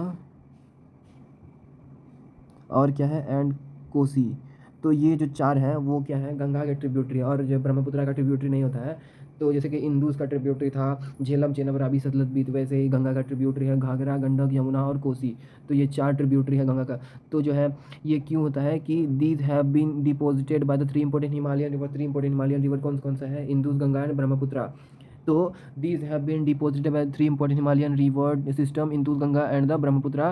तो ये डिपोजिटेड क्या है, for the action of Himalayan river. जैसे कि ये एक माउंटेन है, ये पूरा जो है ग्लेशियर से कवर्ड है, और जैसे ही यहाँ पे जो है सनलाइट पड़ता है इसका टेम्परेचर राइज होता है, तो ये यहाँ पे सेडिमेंट्स होते हैं माउंटेन्स के। तो वो क्या करता है, जैसे कि यहाँ पे ये जो है आइस मेल्ट करते हैं, ग्लेशियर मेल्ट करते हैं, तो वहाँ से पानी बनता है, और ये क्या होता है पूरा जो है इधर माउंटेन्स के बाद क्या आता है, प्लेन्स आता है। तो ये जो है रिवर जैसे मूव करते हैं, तो जैसे कि सॉइल वेल टूटता है, तो इसकी वजह से क्या एलिवल पूरा डिपॉजिट होता है, यानी कि एलिवल सॉइल बन जाता है इधर। और जो है प्लेन्स वाले इलाका में जैसे कि ये जो है इंदुस गंगा ब्रह्मपुत्रा जा रहा है, तो वो अपने साथ सेडिमेंट लेके जाता है, और वो जो टूटते हुए पूरा जो है एलिवल सॉइल फॉर्म हो जाता है, और इसी तरह से प्लेन बन जाता है, और ये डिपॉजिट होता है पूरा एरिया में एलिवल सॉइल। तो these have been deposited by the important Himalayan river system Indus Ganga and the Brahmaputra। These soil also extend in Rajasthan, ये जो soil है राजस्थान में भी extend हुआ है, and Gujarat through the narrow corridors में। अब जो है narrow corridors में भी ये क्या हुआ, extend हुआ है। Alluvial soil is also found in the eastern coastal plain। अब जो eastern coastal plain है, और eastern coastal plain में भी वो जो है alluvial soil ही पाया जाता है, यानी कि कौन सा वाले इलाका में, जैसे कि वेस्ट बंगाल हो गया, उड़ीसा हो गया, आंध्र प्रदेश हो गया। तो ये वाले जो इलाका है उसमें भी जो वो सब एरिया में, जैसे तमिलनाडु का जो कोस्टल प्लेन वाला इलाका है, यानी कि जो क्या क्या पार्ट होता है ईस्टर्न कोस्ट और वेस्टर्न कोस्ट का, जैसे कि ईस्टर्न कोस्ट है, ईस्टर्न कोस्ट का जो पार्ट होता है वो कौन कौन सा होता है, वो है नदन सिरकर और कोरोमंडल कोस्ट होता है, नदन सिरकर और क्या होता है कोरोमंडल कोस्ट। तो कोरोमंडल कोस्ट, तो ये दो पार्ट होता है किसका, ये दोनों पार्ट होता है ईस्टर्न कोस्टल प्लेन का। तो इस इलाका में भी जो है वो एक्सटेंड हुआ है। Alluvial is also found eastern coastal particularly in the deltas of Mahanadi Godavari Krishna and Kaveri. तो इस इलाका में भी जो है जिसके पार्टिकुलर डेल्टा वाले इलाका में, particular deltas of Mahanadi Godavari Krishna and Kaveri वाले इलाका में भी एलिवल सॉइल कुछ इस तरह से दिखता है। एलिवल सॉइल है ये ये थोड़े से जो है रेड ब्राउन कलर के दिखते हैं alluvial soil. Alluvial soil consist of various proportion of sand silt and clay. अब जो है ये कंट्रीब्यूट करते हैं। It consist of alluvial soil consist of various proportion of alluvial soil consist of, ये कंसिस्ट करता है वेरियस प्रोपोर्शन ऑफ सैंड होता है, इसमें सिल्ट होता है, क्ले होता है। एज वी मूव इनलैंड, अगर हम मूव करें इनलैंड की तरफ, टुवार्ड द रिवर वैली की तरफ, रिवर वैली की तरफ अगर मूव करें, soil particles appear somewhat bigger in size. तो वहाँ पे क्या होता है कि सॉयल का साइज जो होता है बड़ा होता है। फिर क्या होता है कि जैसे कि मतलब कि जो होता है, जैसे जैसे सॉइल मूव करता जाता है तो एक्शन क्या होता है उसकी वजह से वो टूटता जाता है, जिसकी वजह से फिर बाद में हमें क्या होता है बहुत ही छोटा फाइन पार्टिकल मिलता है। पहले तो क्या होता है कि soil particle appear समवाट bigger in size. तो जैसे कि हम लोग मूव करेंगे रिवर वैली की तरफ, सॉइल पार्टिकल तो वहाँ से तो स्टार्ट ही हो रहा है, तो वहाँ पे जो है सॉइल पार्टिकल बहुत बड़े बड़े रहते हैं। उसकी वजह से मूव करता है तो वहाँ पे बहुत सारे फोर्सेज एक्ट करते हैं, रिवर का जो फोर्सेस है, और जो है हाई प्रेशर हाई टेम्परेचर और भी जो है फोर्सेज, जिसकी वजह से वो क्या होते हैं और भी टूटते हैं, तो बहुत ज़्यादा फाइन पार्टिकल हमें मिलता है सॉइल का। In the upper reaches of the river valley near the place of the break of slope the soil are coarse। तो वहाँ पे soil क्या है, coarse रहता है। such soil are more common in piedmont plains such as द्वार choose and तराही reason में। तो क्या होता है कि जैसे हम लोग मूव करेंगे in the upward reaches of the river valley, अगर हम लोग ऊपर मूव करेंगे upward reaches of the river valley में, तो near the place of the break of the slope, जहाँ पे जो है स्लोप बना हुआ है वो उसका ब्रेक है, द सोयल आर कोर्स, वहाँ पे सोयल क्या है, कोर्स है। Such soil are more common in, वहाँ पे जो सोयल बहुत ज़्यादा कॉमन है इन द पिडमोंट प्लेन में, such as duars chos and terai वाले रीजन में, apart from the size of their grains और कम कंपोनेंट्स। अगर हम लोग इसके अलावा देखेंगे, अपार्ट फ्रॉम द साइज के देयर ग्रेन्स और कम कंपोनेंट्स के, soil are also classified on the basis of their age, के भी बेसिस पे सोयल को क्लासीफाई किया गया है। According to the age alluvial soil भी can be classified as the old alluvium, जैसे कि भांगर हो गया, एंड न्यू एल्यूवल खादर हो गया। तो न्यू एल्यूवल और ओल्ड एल्यूवल में भी इसको जो है क्लासीफाई किया गया है। New according to their age alluvial soil can also be classified. Old alluvial जो होता है, ओल्ड एल्यूवल जो होता है वो क्या होता है, भांगर होता है, उसको ओल्ड एलिवल को भांगर बोलेंगे, और जो न्यू एलिवल उसको खादर बोलेंगे। The bhangar soil has higher concentration of kankar, जो है भांगर सॉइल है उसमें क्या होता है, कंकर होता है। तो सॉइल को हम लोग जो है एज के अकॉर्डिंग भी जो है डिवाइड कर सकते हैं। ओल्ड एलिवम जिसको भांगर बोलेंगे, और जो न्यू एलिवल है जो खादर बोलेंगे, और जो भांगर सॉइल है वो वहाँ पे क्या होता है, हाई कंसनट्रेशन ऑफ कंकर होता है। ठीक है, वहाँ पे कंकर ज़्यादा होता है। आप लोग देखेंगे कंकर नोड्यूल्स वहाँ पे ज़्यादा पाया जाता है।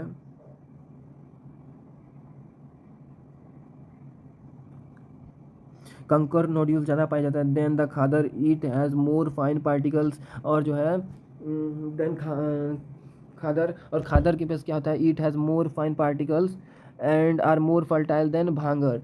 तो जो है मतलब कि it has more fine particles and it more fertile than bhangar. तो जो है खादर जो है वो मोर फाइन पार्टिकल है एंड आर मोर फर्टाइल होता है, फर्टाइल देन द भांगर, और भांगर से जो होता है बहुत ज़्यादा फर्टाइल होता है। यानी कि खादर जो होता है वो बहुत ज़्यादा फाइन होता है, और खादर जो है वो ज़्यादा फर्टाइल होता है एज़ कम्पेयर टू भांगर। ओके, अब यहाँ पे एक रिप्रेजेंटेशन है भांगर और खादर का। तो क्या होता है भांगर और क्या होता है खादर। तो जैसे कि यहाँ पे एक रिवर है, तो यहाँ पे एक रिवर है, ठीक है, यहाँ पर एक रिवर है, तो रिवर के जो जस्ट पास वाला इलाका होता है उसको क्या बोलते हैं, खादर बोलते हैं। यानी कि ये वाला जो इलाका है ये क्या है, खादर है, और इसके जो उसके बाद जो इलाका आता है, तो ये वाला जो इलाका है उसको हम लोग क्या बोलते हैं, भांगर बोलते हैं। अब खादर जैसे क्या होता है खादर, तो जैसे कि रिवर के जस्ट पास वाला इलाका, जैसे कि इसमें जो है बाढ़ आता है जब रेनी सीजन होता है, तो यहाँ पे क्या होता है, बाढ़ आता है, तब ये जो इसका पानी इधर आ जाता है, इधर आ जाता है, तो ये जो होता है लैंड को फर्टाइल बना देता है। ठीक है, इसीलिए जो है खादर बहुत ज़्यादा फर्टाइल होता है, और यहाँ पे जो है सोयल क्या रहता है, फाइन रहता है। और भांगर जो होता है कि रिवर के बहुत दूर रहता है, तो यहाँ पे जो है जब बहुत ज़्यादा बाढ़ आता है तभी यहाँ पे पानी पहुँच पाता है, नहीं तो ऐसे नहीं पहुँचता है। तो ये वाला इलाका लेस फर्टाइल होता है एज़ कम्पेयर टू खादर, और यहाँ पे जो सॉइल होता है वो भी जो होता है कोर्स रहता है, यानी कि बड़े बड़े जो रहता है। और यहाँ का जो खादर के जो पास वाला सॉइल है, तो ये क्या है कि न्यू सॉइल अब यहाँ पे फॉर्म हो रहा है, तो इसी को बोलते हैं न्यू सॉइल इज़ कॉल्ड खादर, और जो ओल्ड सॉइल है उसको बोलते हैं भांगर। तो यहाँ पे है, यहाँ पे क्या है कि ओल्ड सॉइल है, यहाँ पे क्या है ओल्ड सॉइल है, और इधर जो है न्यू सॉइल है, ये खादर जो है खादर जो है ये क्या है, न्यू है, ये this is new and this is new soil. और क्या है कि ये है ओल्ड सॉयल, ये क्या है, ओल्ड सॉयल है। क्यों? क्योंकि जो ये बहुत ज़्यादा दूर है रिवर सिस्टम के, तो यहाँ पे जो है पानी नहीं पहुँच पाता है, इसी की वजह से ये जो सॉयल है वो ओल्ड रह जाता है। और जैसे रिवर मूव कर रहे हैं तो यहाँ जैसे बाढ़ आए तो यहाँ पे पानी आ जाता है, इसकी वजह से ये सॉयल फर्टाइल हो जाता है और जो है यहाँ का सॉयल न्यू हो जाता है। तो जैसे कि मैं आपको बता रहा था उधर कि क्या होता है कि ये न्यू होता है, ये फाइन होता है और जो है मोर फर्टाइल लैंड होता है। कौन सा खादर जो होता है मोर फर्टाइल होता है एज़ कम्पेयर टू भांगर। तो फिर से हम लोग वहाँ जाते हैं और देखते हैं। तो यहाँ पे दिखा रहा है कि इट इज़ मोर फाइनर पार्टिकल। ये क्या होता है कि मोर फाइन होता है, कौन सा, खादर जो होता है, क्योंकि जो रिवर के जस्ट पास में होता है तो ये जो रहता है वो क्या होता है, फाइन होता है एंड और मोर फर्टाइल होता है देन द भांगर। अब हम लोग फिर से थोड़ा सा उधर जाएंगे और पढ़ेंगे इस सॉइल टाइप के बारे में। अकॉर्डिंग टू देयर एज के अकॉर्डिंग सॉइल के alluvial soil are can also भी क्लासिफाइड ओल्ड एल्यूवियम। अब क्या होता है ओल्ड एल्यूवियम, यानी कि भांगर। भांगर जो है रिवर सिस्टम ये है, तो इधर वाला एरिया क्या होता है, वो क्या होता है, खादर होता है। और जो है इसके बाद जो एरिया होता है वो होता है भांगर। तो जो है यहाँ क्या होता है कि ये जो है ये क्या है, ओल्ड सॉइल, क्योंकि रिवर जो है यहाँ पे क्या है, वाटर है। तो जो है ये बहुत ज़्यादा दूर है, इसके वजह से ये ओल्ड एल्यूवल सोयल हो जाता है, जिसके मतलब भांगर। और जो न्यू एल्यूवल है यहाँ पे जो है जिसकी रिवर के जस्ट पास, इधर भी क्या है, खादर है और इसके बाद क्या है, भांगर है। तो यहाँ जैसे बाढ़ है तो थोड़ा सा पानी यहाँ आ जाता है, जिसकी वजह से ये फिर से न्यू हो जाता है और जो है एग्रीकल्चर ये बहुत अच्छा हो जाता है, लैंड फॉर द एग्रीकल्चर के लिए फर्टाइल लैंड हो जाता है ये। और जो है द भांगर है और क्या होता है कि the bhangar soil has higher concentration of kankar. यहाँ पे जो भांगर है तो यहाँ पे बहुत ज़्यादा कंकड़ पत्थर होता है, क्योंकि वो जो है बहुत दूर है रिवर सिस्टम से। तो अब हम लोग आगे देखेंगे। अब जो है alluvial soil as a whole are very fertile. Alluvial soil जो है पूरा ही बहुत ज़्यादा फर्टाइल होता है। Mostly this soil contain adequate proportion of potash. ये जो सोयल है वो क्या क्या मतलब कि क्या क्या कंटेन करता है, कंटेन एडिक्वेट प्रोपोर्शन, बहुत अच्छी क्वांटिटी, बहुत ही अच्छा प्रोपोर्शन होता है इसका। पोटास वहाँ पे बहुत ज़्यादा मिलता है। किस एलिवल सोयल जो होता है वो रिच होता है पोटास में, फॉस्फोरिक एसिड और लाइम में। तो ये जो है it contain mostly this soil contain adequate proportion, बहुत ही अच्छे proportion of potash, phosphoric acid and lime which are ideal for the growth, जो कि ग्रोथ के लिए बहुत ज़्यादा इंपॉर्टेंट है। शुगर केन का यहाँ पे बहुत अच्छा ग्रोथ होता है। पेडी यानी कि राइस, वीट, गेहूँ एंड अदर सेरल्स, जो खाने वाले चीज़ मतलब कि खाना होता है, cereals and the pulse crop बहुत ही अच्छे से ग्रो होता है यहाँ पे due to its high fertility. और जो है यहाँ पे बहुत अच्छी फर्टिलिटी होती है। Region of alluvial are intensive cultivated, इसका जो रीज़न है यानी कि यहाँ पे बहुत ही अच्छा से कल्टिवेट किया जाता है, यहाँ पे बहुत ज़्यादा लैंड फर्टाइल होता है और यहाँ पे बहुत अच्छे से एग्रीकल्चर किया जा सकता है। एंड डेंसली पॉपुलेटेड, ये जो एरिया है डेंसली पॉपुलेटेड होता है, यहाँ का जो पॉपुलेशन होता है वो बहुत ही ज़्यादा होता है। यहाँ पे बहुत ज़्यादा लोग रहते हैं एक छोटे से एरिया में। बहुत जैसे कि बिहार का इलाका है तो वहाँ पे क्या है, डेंसली पॉपुलेटेड एरिया है, यानी कि डेंसिटी जो है वहाँ का बहुत ही ज़्यादा है। Soil in their drier areas are more alkaline. अब जो है सोयल जहाँ पे ड्राई एरिया है तो वहाँ पे क्या होता है, सोयल अल्कलाइन होता है and can be produce after proper treatment. तो वहाँ पे जो है एग्रीगे मतलब कि सिर्फ इरिगेशन देके सोयल को पानी देकर के उस लैंड का यूज़ कर सकते हैं, प्रॉपर ट्रीटमेंट किया जा सकता है बाय इरिगेशन के थ्रू। अगर सोयल क्या है, ड्राई है, सोयल आर ड्रायर एरिया, यानी कि सोयल जो है अगर ड्रायर एरिया में है, यानी कि ऐसा एरिया जो कि बहुत ज़्यादा ड्राई है, वहाँ का मिट्टी बहुत ज़्यादा क्या होता है, अल्कलाइन होता है और कैन बी प्रोड्यूस। और उसके बाद उसको भी हम लोग जो यूज़ कर सकते हैं एग्रीकल्चर में लिए आफ्टर प्रॉपर ट्रीटमेंट, और प्रॉपर ट्रीटमेंट दे करके एंड इरीगेशन फैसिलिटी प्रोवाइड करके हम लोग उसका भी वहाँ भी एग्रीके फर्टाइल बना सकते हैं उस लैंड को, वहाँ भी मतलब कि एग्रीकल्चर कर सकते हैं। तो अब हम लोग देखेंगे ब्लैक सॉइल के बारे में।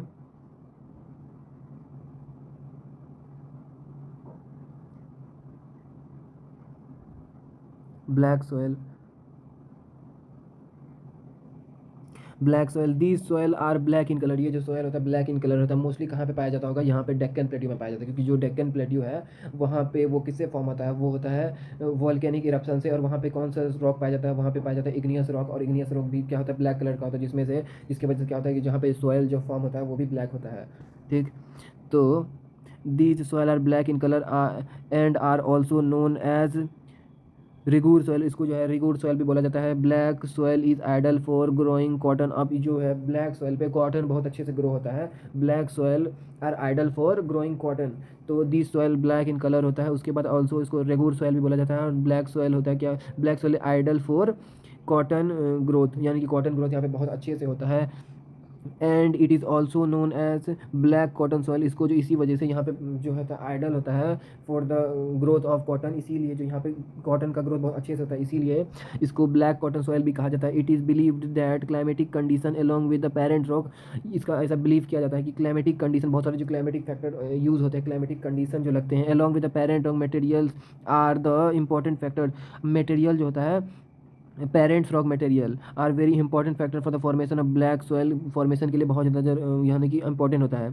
ऐसा बिलीव किया जाता है कि it is believe that climatic condition जो होता है, climatic condition along with the parent rock और climatic condition plus parents rock material. अब जो है क्लाइमेटिक कंडीशन तो है ही, जैसे कि टेम्परेचर, प्रेशर, क्लाइमेटिक चेंजेस, तो climatic condition along with parent rock material are the important factor for the formation of black soil. यहाँ पे जो क्लाइमेटिक कंडीशन और जो पेरेंट्स रॉक मटेरियल है उसके वजह से क्या होता है, ब्लैक सॉइल फॉर्म होता है। This type of soil is typical of Deccan trap. जैसे मैंने आपको बताया था कि यहाँ जो है डेक्कन प्लेट्यू यानी कि जो डेक्कन ट्रैप, ये सब में जो है सॉइल ब्लैक सॉइल पाया जाता है। This type of soil is typical of Deccan trap यानी कि बसाल्ट वाले इलाका में, basalt the region spread over northern west Deccan Plateau and is made up of lava flow। जैसे मैं आपको पता वोल्केनिक इरप्शन होता है तो वहाँ पे क्या होता है, लावा फ्लो होता है।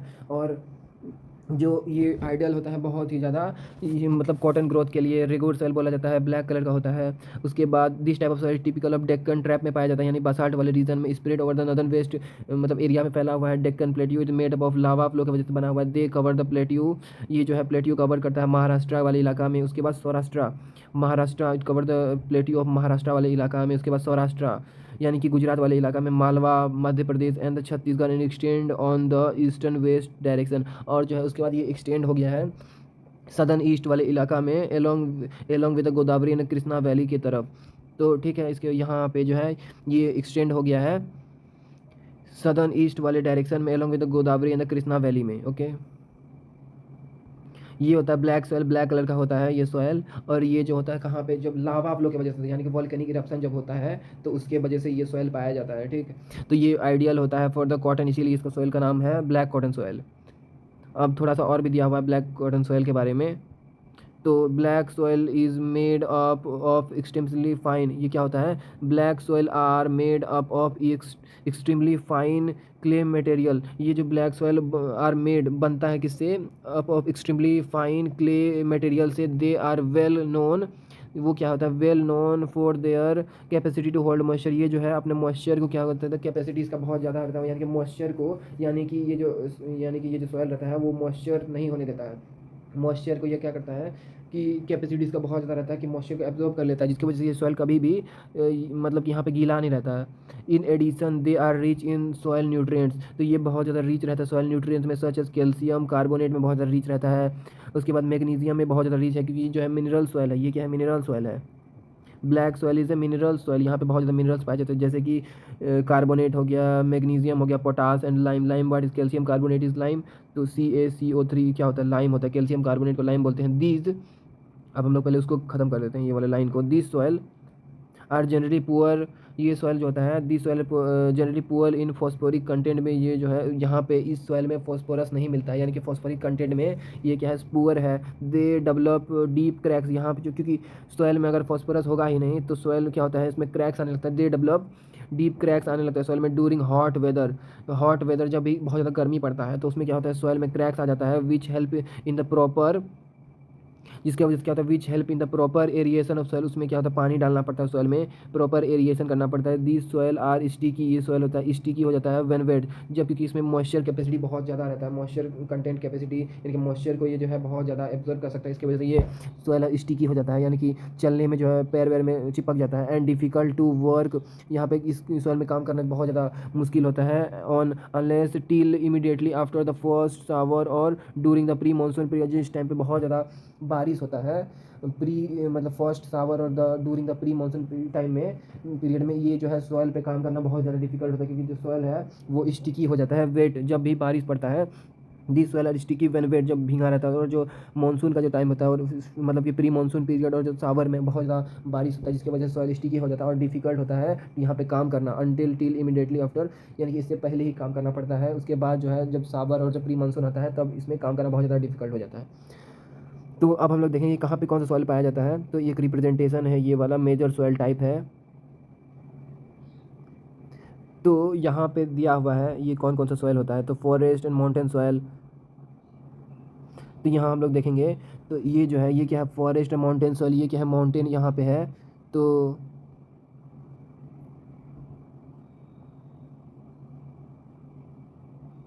ये क्या है, यहाँ पे माउंटेन्स है। तो ये वाला सॉइल क्या है, forest mountainous soil. Alluvial soil जो होता है पूरे ही, यानी कि ये वाला जो एलिवल सॉइल है, ये क्या है, एलिवल सॉइल, या पूरा नॉर्दर्न प्लेन्स में कवर किया हुआ है। फिर उसके बाद ये बताएगा कि गुजरात और राजस्थान का भी पार्ट्स में है, तो ये वाला राजस्थान वाला पार्ट हो गया, और ये जो गुजरात में भी है एलिवल सॉइल। उसके बाद यहाँ हम लोग देखते हैं आसाम में भी है, आसाम और थोड़ा सा अरुणाचल प्रदेश में भी है। अरुणाचल प्रदेश में वैसे है नहीं, लेकिन जो है पूरा जो है आसाम वाला इलाका में पूरा फैला हुआ है। उसके बाद वेस्ट बंगाल को कवर किया हुआ एरिया।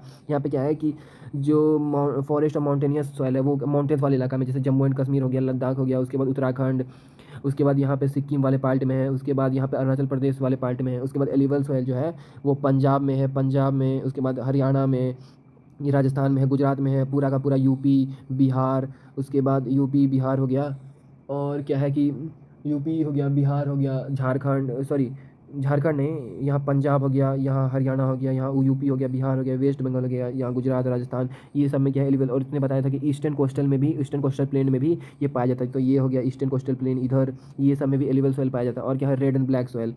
तो रेड एंड ब्लैक सॉइल कहाँ पाया जाता है, महाराष्ट्र वाले इलाका में, सौराष्ट्र वाले इलाका में, और कहाँ पे, यहाँ पे थोड़ा सा महाराष्ट्र हो गया, सौराष्ट्र वाले इलाका में पाया जाता है ये सॉइल, ठीक है। और जो है उसके बाद लेटराइट सॉइल जो है यहाँ पे पाया जा रहा है, लेटराइट सॉइल है। उसके बाद एरिड सॉइल, यहाँ पे राजस्थान वाले पार्ट में एरिड सॉइल पाया जाता है। उसके बाद जो है और कौन सा soil, red and black soil है। तो रेड एंड ब्लैक सॉइल जो है इधर, यानी कि झारखंड, उड़ीसा, उसके बाद जो है यानी कि पूरा साउदर्न ईस्टर्न स्टेट में ये पाया जाता है रेड एंड ब्लैक सॉइल। उसके बाद जो साउथ ईस्टर्न स्टेट में भी ब्लैक सॉइल यानी कि रेड एंड येलो सॉइल ही पाया जाता है। उसके बाद एरिड सॉइल पाया जाता है राजस्थान वाले इलाका में।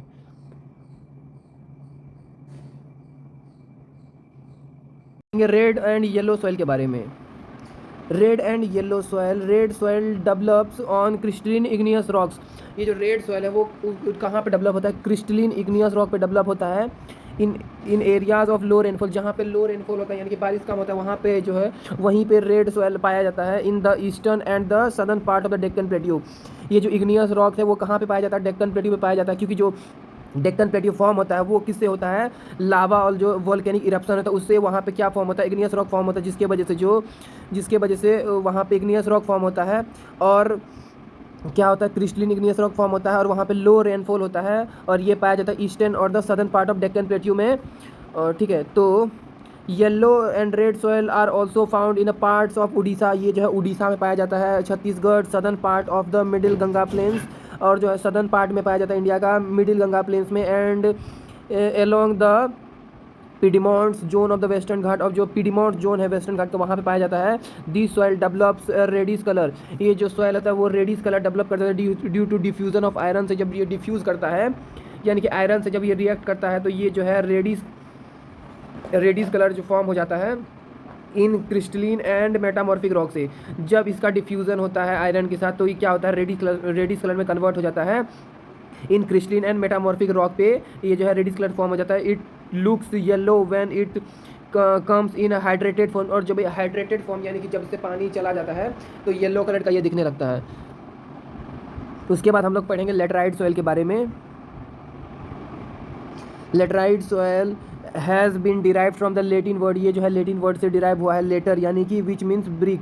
अब जो है लेटर इसका मतलब क्या होता है, ब्रिक होता है। Laterite soil develops under tropical and सब ट्रॉपिकल क्लाइमेट। अब जो है ये डेवलप होता है कहाँ पे, ट्रॉपिकल और सब ट्रॉपिकल क्लाइमेट पे with alternate wet and dry season पे। तो लेटराइट जो है वो डिराइव्ड हुआ है लेटिन वर्ड से, इसका मतलब होता है लेटर, और इसका मतलब क्या होता है, ब्रिक। तो लेटराइट सॉइल होता है वो डेवलप होता है ट्रॉपिकल और सब ट्रॉपिकल क्लाइमेट कंडीशन में, और with alternate wet and dry season होना चाहिए, यानी कि वेट होना चाहिए फिर ड्राई होना चाहिए। This soil is a result of intensive leaching. यहाँ जो है ये इसके बाद लीचिंग होता है बहुत ज़्यादा ड्यू टू हैवी रेनफॉल। काई जो जम जाता है क्योंकि इस रीजन में बहुत ज़्यादा रेनफॉल होता है, तो वहाँ पे क्या इंटेंसिव लीचिंग हो जाता है, यानी कि जो मतलब लीचिंग का मतलब होता है कि वो जो परत जम जाता है गंदगी का, और जो मतलब वो जो ग्रीन ग्रीन एल्गी टाइप का फॉर्म हो जाता है उसको बोलते हैं leaching due to heavy rainfall के कारण। Laterite soil mostly deep to very deep. अब ये जो होता है बहुत डीप होता है, ये एसिडिक होता है, इसका जो पीएच वैल्यू होता है वो 6 से कम होता है। तो ये एसिडिक मीडियम यानी कि जो सॉइल होता है वो एसिडिक होता है generally deficient in plant nutrition, इसके पास जो है प्लांट न्यूट्रिशन नहीं होता, इसकी वजह से क्या होता है यहाँ पे जो है ये जो यहाँ पे मतलब कि जो सॉइल फर्टाइल नहीं होता, यहाँ पे एग्रीकल्चर नहीं होता है। And occur mostly in the southern east, ये क्या होता है सदर्न स्टेट्स में पाया जाता है, यानी कि हमारा जो सदर्न स्टेट्स है वहाँ पे पाया जाता है, यानी कि ये पाया जाता है तमिलनाडु, केरला, उसके बाद आंध्र प्रदेश और कर्नाटका वाले इलाका में, western Ghat region of the Maharashtra, अब जो है ये वेस्टर्न घाट में पाया जाता है महाराष्ट्र वाले रीजन में, उड़ीसा में, and some parts of West Bengal and the northern eastern region में भी ये पाया जाता है, यानी कि नॉर्थ ईस्ट रीजन में, यानी कि आसाम हो गया, मेघालय हो गया, इधर भी पाया जाता है। Where these soil develops deciduous and evergreen forest, और वहाँ पे उस इलाका में क्या डिसीडियस एंड एवरग्रीन फॉरेस्ट पाया जाता है। इट इज़ ह्यूमस रिच, वहाँ पे क्या होता है बहुत ज़्यादा मॉइस्चर होता है, ह्यूमस होता है, बट अंडर स्पेयर्स, अब क्या होता है स्पेयर्स में, बट अंडर स्पेयर्स, अब ये क्या है, ये है लेटराइट सॉइल का इमेज है, यहाँ पे लेटराइट सॉइल है, तो ये क्या होता है इस रीजन में यहाँ पे लीचिंग फॉर्म हो जाता है, और क्या है अल्टरनेट ड्राई एंड वेट होता है, और उसके बाद ये पाया जाता है लेटराइट और मतलब ट्रॉपिकल और सब ट्रॉपिकल कंडीशन में। तो क्या होता है उसके बाद जो है कहीं कहीं पे जैसे कि ये वाले इलाका में western Ghat region of Maharashtra, Orissa and some part of West Bengal and northern eastern coastal region में क्या होता है where this soil supports deciduous and evergreen forest, वहाँ पे पाया जाता है। इट इज़ ह्यूमस रिच, वहाँ पे क्या होता है बहुत ज़्यादा ह्यूमस होता है, यानी कि मॉइस्चर कंटेंट बहुत ज़्यादा होता है। बट अंडर स्पेयर्स में क्या होता है कि वेजिटेशन एंड, अब वहाँ पे यहाँ पे दिया हुआ है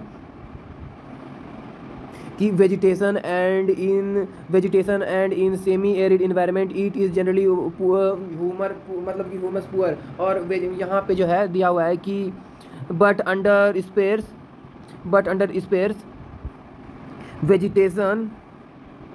vegetation and semi arid environment में क्या होता है वहाँ पे ह्यूमस नहीं होता है। They are prone to erosion, वहाँ पे क्या होता है इरोजन कॉज करता है, यानी कि क्या होता है कि जो अपर पोर्शन होता है, अपर लेयर होता है, वो क्या डिग्रेड हो जाता है, जिसको इरोजन बोलते हैं। एंड डिग्रेडेशन, वहाँ पे डिग्रेडेशन होता है due to their position on the landscape पे, उसका डिग्रेडेशन होता है। उसके बाद after adopting appropriate soil conservation को फिर हम लोग एडॉप्ट अगर करेंगे एप्रोप्रिएट मतलब adopting appropriate soil conservation technique अगर हम लोग यूज़ करेंगे, तो particularly in the hilly areas of Karnataka के हिली एरिया पे, केरला पे, तमिलनाडु पे, this soil is very useful for growing tea, तो हम लोग क्या करते हैं वहाँ पे ट्री ग्रो यानी कि टी ग्रोइंग वहाँ पे कर सकते हैं, कॉफ़ी प्लांटेशन कर सकते हैं। Red laterite soil in Tamil Nadu, अब जो तमिलनाडु का यानी कि रेड लेटराइट सॉइल है, तमिलनाडु का, आंध्र प्रदेश का एंड केरला का are more suitable for crops like cashew nut, तो वहाँ पे क्या कर सकते हैं कैस्यू नट को ग्रो कर सकते हैं। कहाँ पर, ये जो तमिलनाडु वाला रेड लेटराइट सॉइल जहाँ पे तमिलनाडु, आंध्र प्रदेश और केरला वाले रीजन में वो क्या होता है सूटेबल होता है क्रॉप्स के लिए, कैस्यू नट्स वाले क्रॉप्स के लिए बहुत सूटेबल होता है, वहाँ अच्छे से हम लोग ग्रो कर सकते हैं इसको। अब आगे एरिड सॉइल के बारे में हम लोग पढ़ेंगे। Arid soil ranges from red to brown in colour, इसका जो कलर होता है वो उसका रेंज क्या क्या होता है रेड टू ब्राउन, अब रेड से ये ब्राउन कलर तक होता है इसका, यानी कि इसका कलर जो होता है रेड से ब्राउन तक होता है। They are generally sandy in textile, वो उसका कैसा ये इसका टेक्सटाइल कैसा होता है सैंडी होता है, यानी कि बालू जैसा कलर, यानी कि बालू जैसा होता है वो। एंड सेलिन होता है, सेलिन इन नेचर, सेलिन का मतलब जैसे कि साल्ट वाल्ट होता है ना, उसी सेलिन हो गया वो। In some areas the salt content, जैसे मैंने बताया सेलिन यानी कि साल्ट से ही बना है सेलिन, तो इसका रेंज होता है रेड टू ब्राउन, और जो होता है इसका टेक्सचर होता है वो सेंड की तरह होता है, सेंड जैसा लगता है बालू, और ये जो होता है यहाँ पे नमकीन यानी कि नमक जैसा सेलाइन नेचर होता है। In some areas salt content is very high, और कुछ रीजन में साल्ट कंटेंट बहुत ज़्यादा होता है, साल्ट कंटेंट इस मतलब एरिड रीजन में साल्ट कंटेंट बहुत ज़्यादा होता है। And common salt is obtained by evaporation the water, अब जो है अगर हम लोग वाटर को इवापोरेट कर देंगे, इवापोरेशन क्या होता है, इवापोरेशन होता है कि लिक्विड से गैस में कन्वर्ट होना को क्या बोलते हैं, गैस में कन्वर्ट होने को उसको इवापोरेशन बोलते हैं। तो अगर हम लोग जैसे कि यहाँ पे क्या है लिक्विड प्लस साल्ट है, तो क्या होता है कि जैसे इवापोरेट करेंगे सारा लिक्विड चला जाएगा, तो हमारे पास क्या बचेगा, हमारे पास बचेगा साल्ट, ठीक है। जैसे कि इसमें लिक्विड है तो लिक्विड को इवापोरेट कर दिए तो बस हमारे पास बचा साल्ट, तो साल्ट ऐसे हम एक्सट्रैक्ट कर सकते हैं इससे।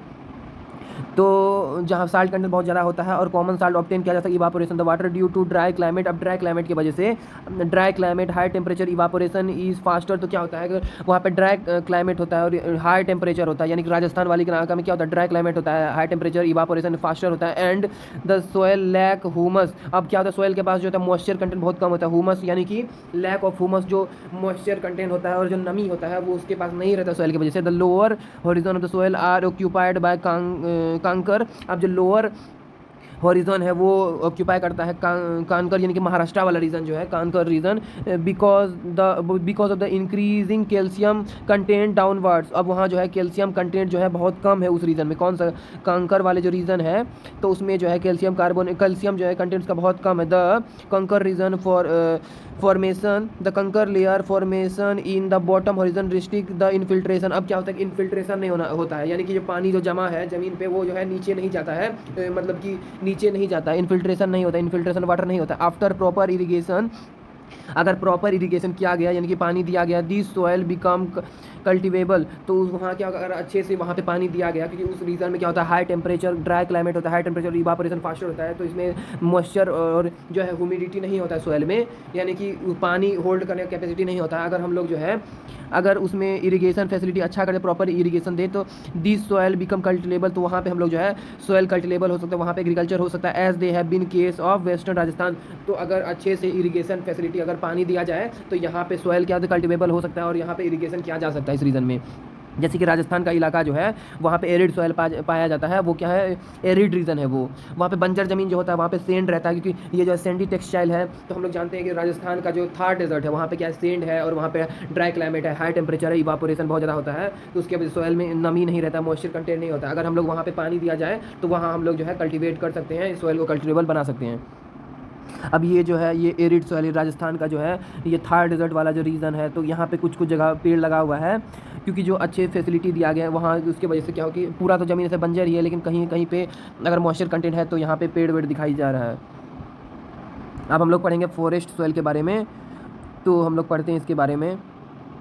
Forest soil, these soil are found in the hilly and the mountainous area. अब ये जो फॉरेस्ट सॉइल है वो कहाँ पे हिल्स पे पाया जाता है और माउंटेन वाले इलाके में पाया जाता है। Where sufficient rain forest are able, जहाँ पे जो है इनफ अमाउंट ऑफ वाटर या फिर रेनफॉल होता है, जहाँ पे रेनफॉल बहुत ज़्यादा होता है। The soil texture varies according to the mountain environment. अब जो है सॉइल का टेक्सचर जो है वो वेरी करता है according to the mountain environment में, वेयर दे आर फॉर्म, जहाँ पे वो लोग मतलब कि जहाँ फॉर्म हुआ है तो वहाँ पे जो है उसका जो नेचर जो टेक्सचर है वो वेरी करता है टू द माउंटेन इन्वायरमेंट से। दे आर लोमी एंड क्या है सिल्टी इन, वो क्या है लोमी होता है और सिल्टी होता है इन ए वैली साइड। अब वैली साइड में वो लोमी होता है और सिल्टी होता है, ठीक है। And course grand in the upper slope, यानी कि लोमी होता है और सिल्टी होता है। वैली साइड में वो क्या होता है लोमी और सिल्टी होता है, और जो है कोर्स ग्रेन होता है अपर स्लोप में, ठीक है। In the snow covered area, अब जहाँ पे जो स्नो कवर्ड एरिया है, जहाँ पे बहुत ज़्यादा स्नो पड़ता है, उस एरिया में क्या होता है ऑफ हिमालय, जहाँ पे बहुत ज़्यादा स्नो पड़ता है। The soil experience denudation and are acidic with low humus content, वहाँ पे क्या होता है सॉइल एसिडिक हो जाता है और उसमें बस लो ह्यूमस कंटेंट यानी कि मॉइस्चर ज़्यादा नहीं होता है।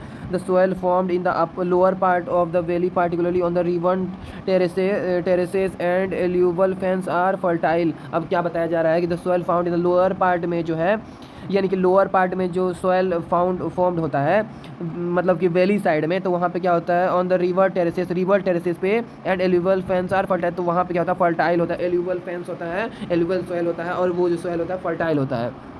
अब हम लोग पढ़ेंगे सॉयल इरोजन एंड कंजर्वेशन के बारे में, तो हम लोग पढ़ते हैं soil erosion and conservation, the denudation of the soil, यानी कि जो डिग्रेडेशन हो रहा है सॉयल जो खराब हो रहा है, cover and subsequently washing down is describe as soil erosion. तो जो डिग्रेडेशन हो रहा है सॉयल का, द डिनोडेशन ऑफ सॉयल का जो डिनोडेशन हो रहा है सॉयल कवर का, यानी जो अपर पार्ट है सॉयल का जो अपर पोर्शन है उसका डिनोडेशन हो रहा है। एंड सब्सिक्वेंटली वॉशिंग डाउन, वो क्या हो रहा है खराब हो रहा है, जैसे कपड़े को बार बार वॉश करते हैं उसका रंग वंग चले जाता है, तो subsequently washing down is describe as soil erosion, ठीक है। उसको सॉयल इरोजन बोलते हैं। The process of soil formation, जिस तरह से सॉयल फॉर्म होता है, the process of soil formation and erosion, soil का फॉर्म होना और सॉयल का खराब होना, गो ऑन साइमल्टेनियसली, वो सब दोनों ही क्या होता है साथ में होता है, सॉयल फॉर्म भी होता है सॉयल खराब, दोनों एक साथ ही होता है। And generally there is a balance between the two, और इन दोनों के बीच में क्या है बैलेंस बना हुआ है। Some time this balance is disturb, और क्या होता है कि कुछ मतलब कभी कभी ये जो बैलेंस है वो डिस्टर्ब हो जाता है ड्यू टू ह्यूमन एक्टिविटीज़ के कारण, क्योंकि नेचर ने ऐसा बनाया है कि सॉयल खराब भी होगा और सॉयल जो है फॉर्म भी होगा, लेकिन कभी कभी ये डिस्टर्ब हो जाता है बैलेंस, तो क्योंकि ह्यूमन एक्टिविटी की वजह से, जैसे कि डिफॉरेस्टेशन हो रहा है यानी पेड़ काटा जा रहा है, तो उसकी वजह से क्या हो रहा है सॉयल बस खराब ही हो रहा है, तो नया सॉयल फॉर्म नहीं हो रहा है।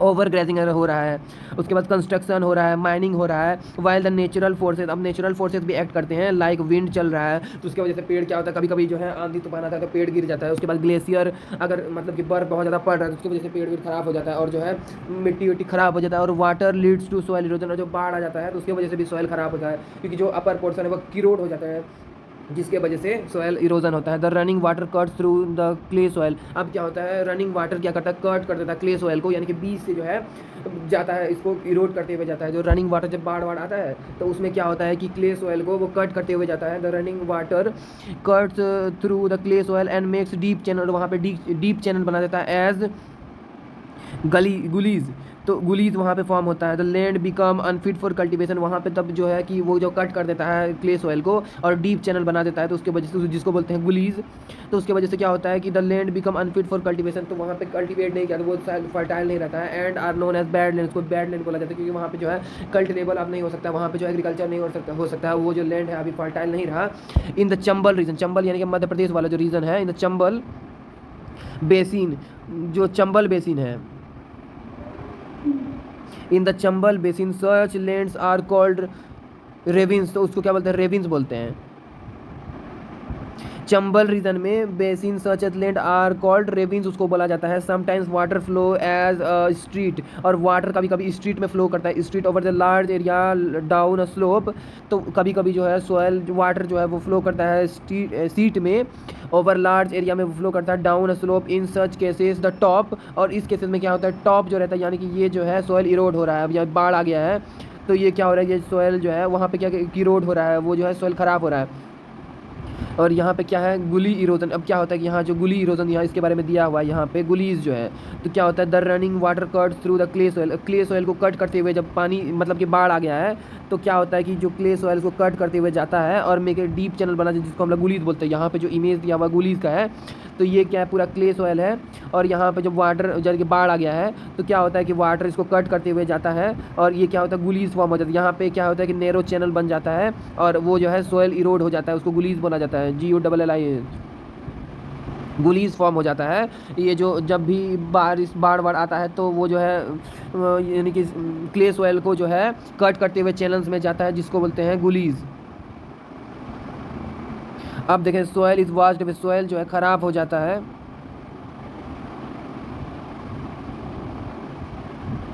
सॉयल खराब हो जाता है, soil is washed away, this is known at seat erosion, उसको क्या बोलते हैं सीट इरोजन, क्योंकि जो सीट है यानी कि क्या होता है अपर पोर्शन खराब हो रहा है तो उसको सीट इरोजन बोलते हैं। Wind blows loose soil off flat, अब जो है यानी कि जब हवा बह रहा है तो वो क्या करता है कि जो अपर पोर्शन है सॉयल का उसको खराब कर रहा है। Wind blows loose soil off flat और sloping land known as wind erosion, अब जो है यानी कि अपर पोर्शन का जो लैंड का जो अपर पोर्शन है तो क्या होता है जब विंड चलता रहता है, wind blows looses soil off, तो सॉयल का जो अपर पोर्शन है वो क्या होता है उड़ जाता है, और स्लोपिंग लैंड उसके बाद जो है wind blows loose soil off, soil क्या होता है लूज हो जाता है फ्लैट, और sloping land known as wind erosion, जो विंड के वजह से जो सॉयल इरोड होता है उसको क्या बोलते हैं विंड इरोजन बोलते हैं। सॉयल इरोजन, सॉयल का जो इरोजन हो रहा है, soil erosion is also cause due to defective method, अब जो है उसका डिफेक्टिव मेथड से भी, डिफेक्टिव मेथड ऑफ फार्मिंग से भी क्या होता है कि सॉयल जो है डिग्रीगेट होता है, सॉयल इरोड होता है।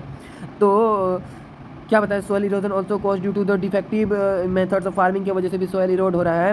प्लोइंग इन ए रॉन्ग वे, अगर प्लो किया जा रहा है रॉन्ग वे में खेती किया जा रहा है, जैसे एग्जांपल इसका है up and down the slope from channel for the quick flow of water, अब क्या एक चैनल बनाया जा रहा है, अप एंड डाउन स्लोप बनाया जा रहा है ताकि जो है पानी जो है फ्रॉम चैनल से, यानी कि अप एंड डाउन एक स्लोप बनाया जा रहा है चैनल्स में for the quick flow of water के लिए। उसमें क्या होता है ये जो है एक से गुलीज फॉर्म होता है और जिसकी वजह से क्या होता है कि सॉयल इरोड होता है, water leading to soil erosion, उसके में जो पानी है वो क्या करता है सॉयल इरोजन कॉज करता है। फ्लोइंग अनर मतलब अगर फ्लो हो रहा है यानी कि जो खेती हो रहा है along with counter lines can decelerate the flow of water, अगर काउंटर लाइन का यूज़ किया जा रहा है तो वो पानी का जो रेट है उसको क्या कर रहा है कम कर रहा है, डिसलरेट कर रहा है यानी कि रोक रहा है। एक्सेलरेशन होता है कि गाड़ी का जो वेलोसिटी है वो बढ़ रहा है लेकिन डिसलरेशन में जो है वेलोसिटी घट रहा है तो उसको डिसलरेशन बोलते हैं। Deceleration the flow of water down the slope, अब क्या हो कि वो डाउन द स्लोप आ रहा है, this is called counter flowing, क्या बोलते हैं काउंटर फ्लोइंग यानी कि उल्टा फ्लोइंग। तो अगर flowing along the counter line पे अगर हम लोग फ्लो करते हैं यानी कि खेती करते हैं तो उसमें क्या होता है वाटर का जो फ्लो यानी कि ये रहा ऐसे वाला लैंड है, तो यहाँ पे हम लोग खेती कर रहे हैं और जो है ये स्लोप बना हुआ है, तो क्या ऐसे पानी पहुँचाना पड़ेगा, तो इसके लिए जो है मतलब कि फ्लो ऑफ वाटर का जो रेट है वो क्या हो जाएगा, कम हो जाएगा। यानी कि जो है हमारा जो यहाँ पे अगर हम लोग फ्लो कर रहे हैं, ये लैंड अपर है ऐसे, यानी कि स्लोप बना हुआ है, तो हमें पानी को ऊपर तक लेके जाना पड़ेगा, जिसके लिए बहुत ज़्यादा एनर्जी की ज़रूरत है। तो क्या हो जाएगा, वाटर फ्लो जो है वो रेट ऑफ वाटर फ्लो वो कम हो जाएगा और जो है फ्लो मतलब अच्छे से नहीं हो पाएगा। उसको हम लोग क्या बोलते हैं, काउंटर फ्लोइंग बोलते हैं। Steps can B cut out of slope. अब जो स्टेप्स है उसको हम लोग जो है स्लोप्स में बना सकते हैं। Steps can B cut out of the slopes, तो स्टेप्स में मतलब स्लोप को जो है हमको स्टेप्स में हम बना सकते हैं उसको। मेकिंग टेरेसेस, अब टेरेसेस अगर हम बना देंगे तो उसमें क्या होगा कि यानी कि काउंटर फ्लोइंग नहीं होगा और जो डिसलरेट द वाटर फ्लो नहीं होगा, यानी कि पानी का जो फ्लो है वो कम नहीं होगा, वो स्लो डाउन नहीं होगा। अगर हम लोग क्या करते हैं, अगर हम लोग स्टेप्स कैन बी कट, अगर स्टेप्स को कट करके, यानी कि steps can B cut out of the slope, slope से स्टेप्स अगर कट करते हैं और उसको टेरेस जैसा फ्यूचर बना देते हैं, टेरेस लाइक फीचर, टेरेस बना देते हैं। टेरेस कल्टीवेशन रिस्ट्रिक्ट इरोजन, तो टेरेस की वजह से जो है इरोजन नहीं होता। Western and the central Himalaya, अब जो western central Himalaya have well developed terraces farming, जैसे कि आसाम और दार्जिलिंग वाला जो इलाका है उसमें क्या होता है, टेरेस फार्मिंग होता है, टी प्लांटेशन होता है वहाँ पे। टेरेस मतलब कि टेरेस वहाँ पे टेरेस जैसा बना के वहाँ पे जो है टी प्लांटेशन होता है। जैसे कि वेस्टर्न और सेंट्रल हिमालयाज है वेल डेवलप्ड टेरेसेस फार्मिंग होता है वहाँ पे। Large field can be divided into strips, large field को क्या होता है, स्ट्रिप्स में बांट दिया जाता है। स्ट्रिप्स ऑफ ग्रास, ग्रास का स्ट्रिप्स होता है। Are left to grown between the crops, अब जो बीच में छूट जाता है, यानी कि स्ट्रिप्स ऑफ ग्रास है and left to grow between, उसके क्रॉप्स के बीच में क्या करते हैं, ग्रास को ग्रो कर देते हैं। The breaks up the forest of the wings, this break of the forest of the wind, तो क्या होता है कि अगर हम लोग जो है यानी कि प्लांटेशन कर रहे हैं, बीच में हम लोग ग्रास कर देते हैं, तो मतलब जब विंड आता है तो उसके वजह से ग्रास पे इफेक्ट पड़ता है और जो हमारा क्रॉप है वो बच जाता है। तो क्या बता रहे हैं यहाँ पे कि स्ट्रिप्स ऑफ ग्रासेस, ग्रास का जो स्ट्रिप्स है वो आर लेफ्ट टू ग्रोन, वहाँ पे क्या करते हैं, ग्रो कर देते हैं बिटवीन द क्रॉप्स के बीच में। यहाँ पे क्या है, क्रॉप्स है, ये हमारा क्रॉप्स है, तो हम लोग क्या करते हैं, चारों साइड में इसका जो है ग्रास को ग्रो कर देते हैं, जिसकी वजह से जो विंड आता है तो विंड सिर्फ जो है इसको ही इरोड कर पाता है, यानी कि इसको ही खराब कर पाता है, यहाँ जो क्रॉप्स है हमारा बच जाता है। This breaks of the forces of the wind, ये ब्रेक मतलब कि विंड का फ्लो को ब्रेक कर देते हैं, इसकी वजह से हमारा क्रॉप्स जो रहता है वो मतलब कि ऐसे ठीक रहता है, उसमें कोई फ़र्क नहीं पड़ता है। अब क्या बता रहा है कि this break of the forces of the wind, तो विंड के फोर्सेस को जो ग्रास है वो क्या करता है, ब्रेक कर देता है। This method is known as strip cropping, इसको क्या बोलते हैं, स्ट्रिप क्रॉपिंग बोलते हैं, यानी कि टेरेस लाइक फीचर बना करके जो हम लोग करते हैं तो उसको स्ट्रिप्स क्रॉपिंग बोलते हैं। यहाँ जो दिया हुआ है, तो this break of the forces of the wind, ये जो ग्रास हम लोग ग्रो करते हैं, large field can be divided into strips, अब जो है लार्ज फील्ड को हम लोग जो है स्ट्रिप में बांट देते हैं। Strips of grass are left to grown between the crops, crops को बीच में ग्रो करके उसके चारों तरफ ग्रास कर देते हैं ताकि जो है विंड का जो फोर्स है उसको ब्रेकअप कर सकें। और steps can B cut into slopes, जो है स्लोप्स को स्टेप में कन्वर्ट कर देते हैं, यानी कि SLOP, स्लोप को जो है कन्वर्ट कर देते हैं स्ट्रिप्स में, स्ट्रिप्स में। तो इससे क्या बनता है, इससे जो है टेरेस लाइक फीचर बनता है, टेरेस लाइक फीचर यानी कि टेरेस फार्मिंग हो जाता है। तो अगर स्लोप को अगर हम लोग स्ट्रिप्स में बांट देंगे तो उससे क्या होता है, टेरेस लाइक फीचर बन जाता है।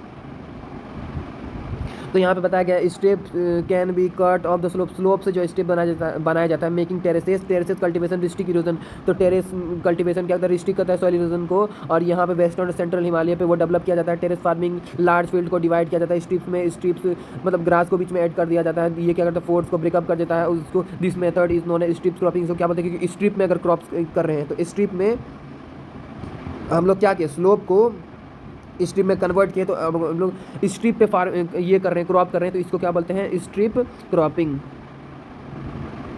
तो इसी को हम लोग बोलते हैं स्ट्रिप क्रॉपिंग।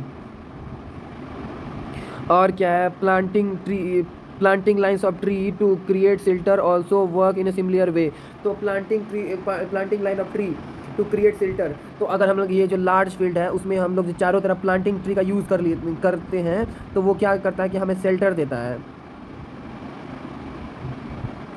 तो अगर ये जो है बीच में हम लोग फार्मिंग कर रहे हैं, क्रॉपिंग कर रहे हैं, यहाँ पे क्या हो रहा है, क्रॉपिंग हो रहा है, ये जो क्रॉप है, और चारों तरफ क्या है, चारों तरफ यानी कि प्लांटिंग लाइन्स हम लोग बना दिया, प्लांटिंग लाइन्स ऑफ ट्री, एक लाइन से जो हम लोग प्लांटिंग किए हैं ट्रीज़ का, प्लांटिंग लाइन्स ऑफ ट्री यानी कि एक लाइन से जो हम लोग प्लांटिंग किए हैं ट्री का, टू क्रिएट शेल्टर बनाने के लिए, ऑल्सो अब क्या है, also work in a similar वे में काम करता है, यानी कि वहाँ पे क्या था, हम लोग जो है चारों तरफ ग्रास का यूज़ कर रहे थे, क्रॉप्स था बीच में, और यहाँ पे हम लोग जो है प्लांटिंग कर रहे हैं ट्री का, मतलब कि एक लाइन से।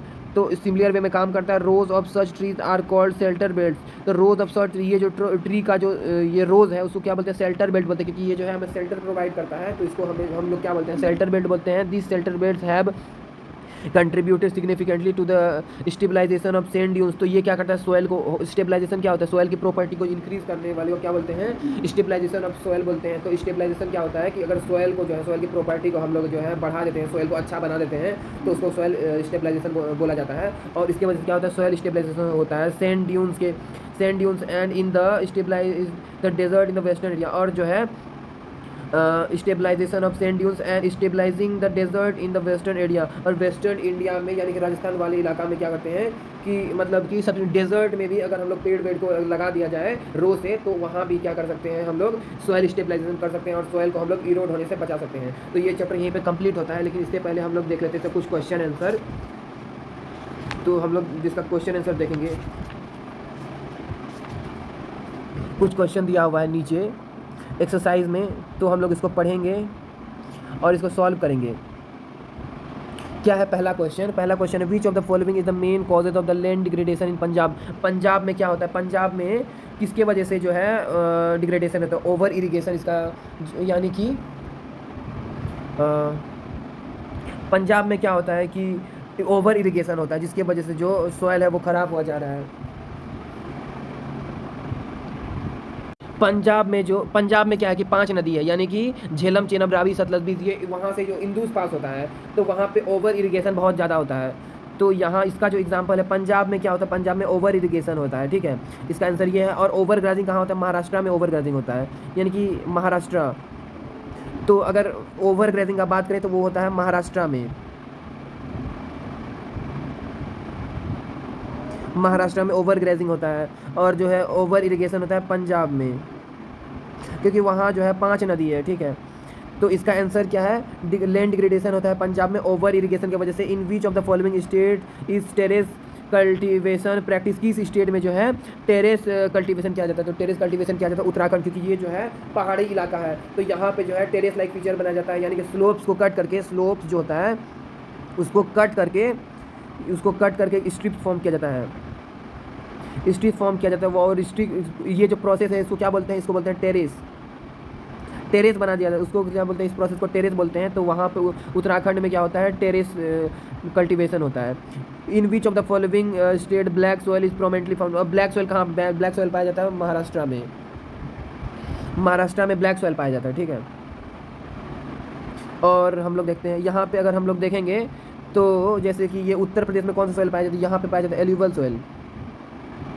और ये जो राजस्थान में उसमें वहाँ पे क्या, वहाँ पे पाया जाता है एरिड सॉइल। और वही अगर झारखंड में हम लोग देखेंगे तो झारखंड में पाया जाता है red and yellow and red soil. यहाँ पे रेड और येलो सॉइल पाया जाता है, रेड एंड येलो सॉइल कहाँ पे पाया जाता है, झारखंड में पाया जाता है, ठीक। तो इसका आंसर क्या है, इसका आंसर है महाराष्ट्र। अब हम लोग कुछ क्वेश्चन आंसर देखेंगे।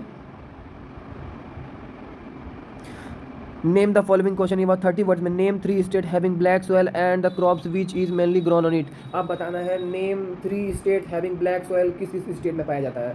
तो ब्लैक सॉइल जो है वो पाया जाता है यहाँ पे, अगर हम लोग जाएंगे इसका इमेजेस में, तो यहाँ पे जो है ब्लैक सॉइल पाया जाता है महाराष्ट्र वाले इलाका में, महाराष्ट्र, सौराष्ट्र, और जो है थोड़ा सा कर्नाटका वाले इलाका में पाया जाता है। तो ये इलाका जो है, और थोड़ा सा गुजरात में भी है ये। तो महाराष्ट्र वाला रीजन पूरा महाराष्ट्र हो गया, उसके बाद उसके नीचे जो है महाराष्ट्र, सौराष्ट्र और जो कर्नाटका वाला रीजन है। और ये क्या होता है, इसको क्या बोलते हैं, कॉटन। यहाँ पे बहुत अच्छे से फॉर्म होता है कॉटन, इसीलिए इस सॉइल को जो नाम है वो क्या है, black cotton soil. Black cotton soil भी बोला जाता है इसको, कॉटन सॉयल। ये जो इसीलिए यहाँ पे कॉटन बहुत अच्छे से ग्रो होता है, इसीलिए इस सॉयल को कॉटन ब्लैक सॉयल भी, ब्लैक कॉटन सॉयल भी बोला जाता है। तो इसका पहला वाला आंसर हो गया कि ये जो किस किस स्टेट में पाया जाता है, ये महाराष्ट्र में पाया जाता है, उसके बाद जो है गुजरात में पाया जाता है और कर्नाटका वाले रीजन में पाया जाता है। और जो मेनली क्रॉप्स है वो है कॉटन, COTTON, कॉटन पाया जाता है।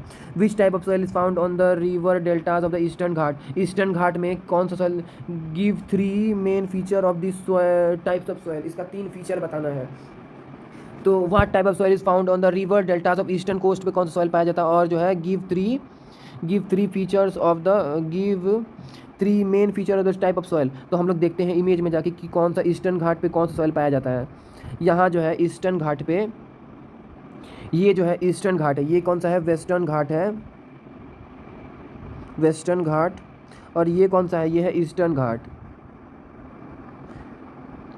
तो ईस्टर्न घाट पे जो सॉइल है वो है हमारा एल्यूवल सॉइल पाया जाता है। एल्यूवल सॉइल का ये प्रॉपर्टी है कि ये जो सॉइल है वो बहुत ही ज़्यादा फर्टाइल सॉइल होता है, यानी कि ये जो एल्यूवल सॉइल है बहुत ज़्यादा फर्टाइल होता है, मतलब कि यहाँ पे जो एग्रीकल्चर बहुत अच्छे से किया जा सकता है। ये जो एरिया होता है डेंसली पॉपुलेटेड एरिया होता है, और क्या होता है इसके पास जो है मॉइस्चर कंटेंट होता है, जिसकी वजह से ये सॉइल सूटेबल होता है एग्रीकल्चर के लिए। तो ये सब इसके जो है मेन प्रॉपर्टीज़ हैं। अब क्या है कि what steps can be taken to control soil erosion in the hilly area में। हिली एरिया में हम लोग क्या कर सकते हैं, हिली एरिया में स्ट्रिप यानी कि स्लोप्स को कट करके, स्लोप को कट करके जो है हम लोग यानी कि क्या कर स्ट्रिप फॉर्म कर सकते हैं, स्ट्रिप फॉर्म कर सकते हैं, जिससे कि सोयल इरोजन मतलब कि कंट्रोल कर सकते हैं soil erosion in the hilly area. जैसे हम लोग पहले भी इससे थोड़ा पहले पढ़ चुके हैं कि यहाँ पे जो है, इधर हम लोग पढ़े थे कहीं पे कि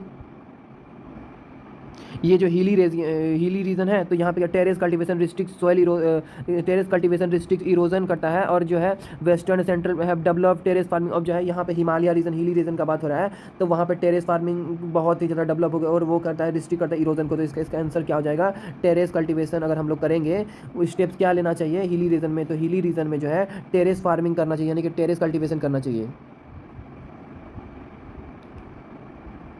टेरेस कल्टीवेशन अगर हम लोग करेंगे उस तो वहाँ पे क्या हो जाएगा, वो हम लोग कंट्रोल कर देंगे soil erosion in the hilly region में। तो अब यहाँ पे 2 क्वेश्चन दिया हुआ है जिसका आंसर करना 120 वर्ड्स में।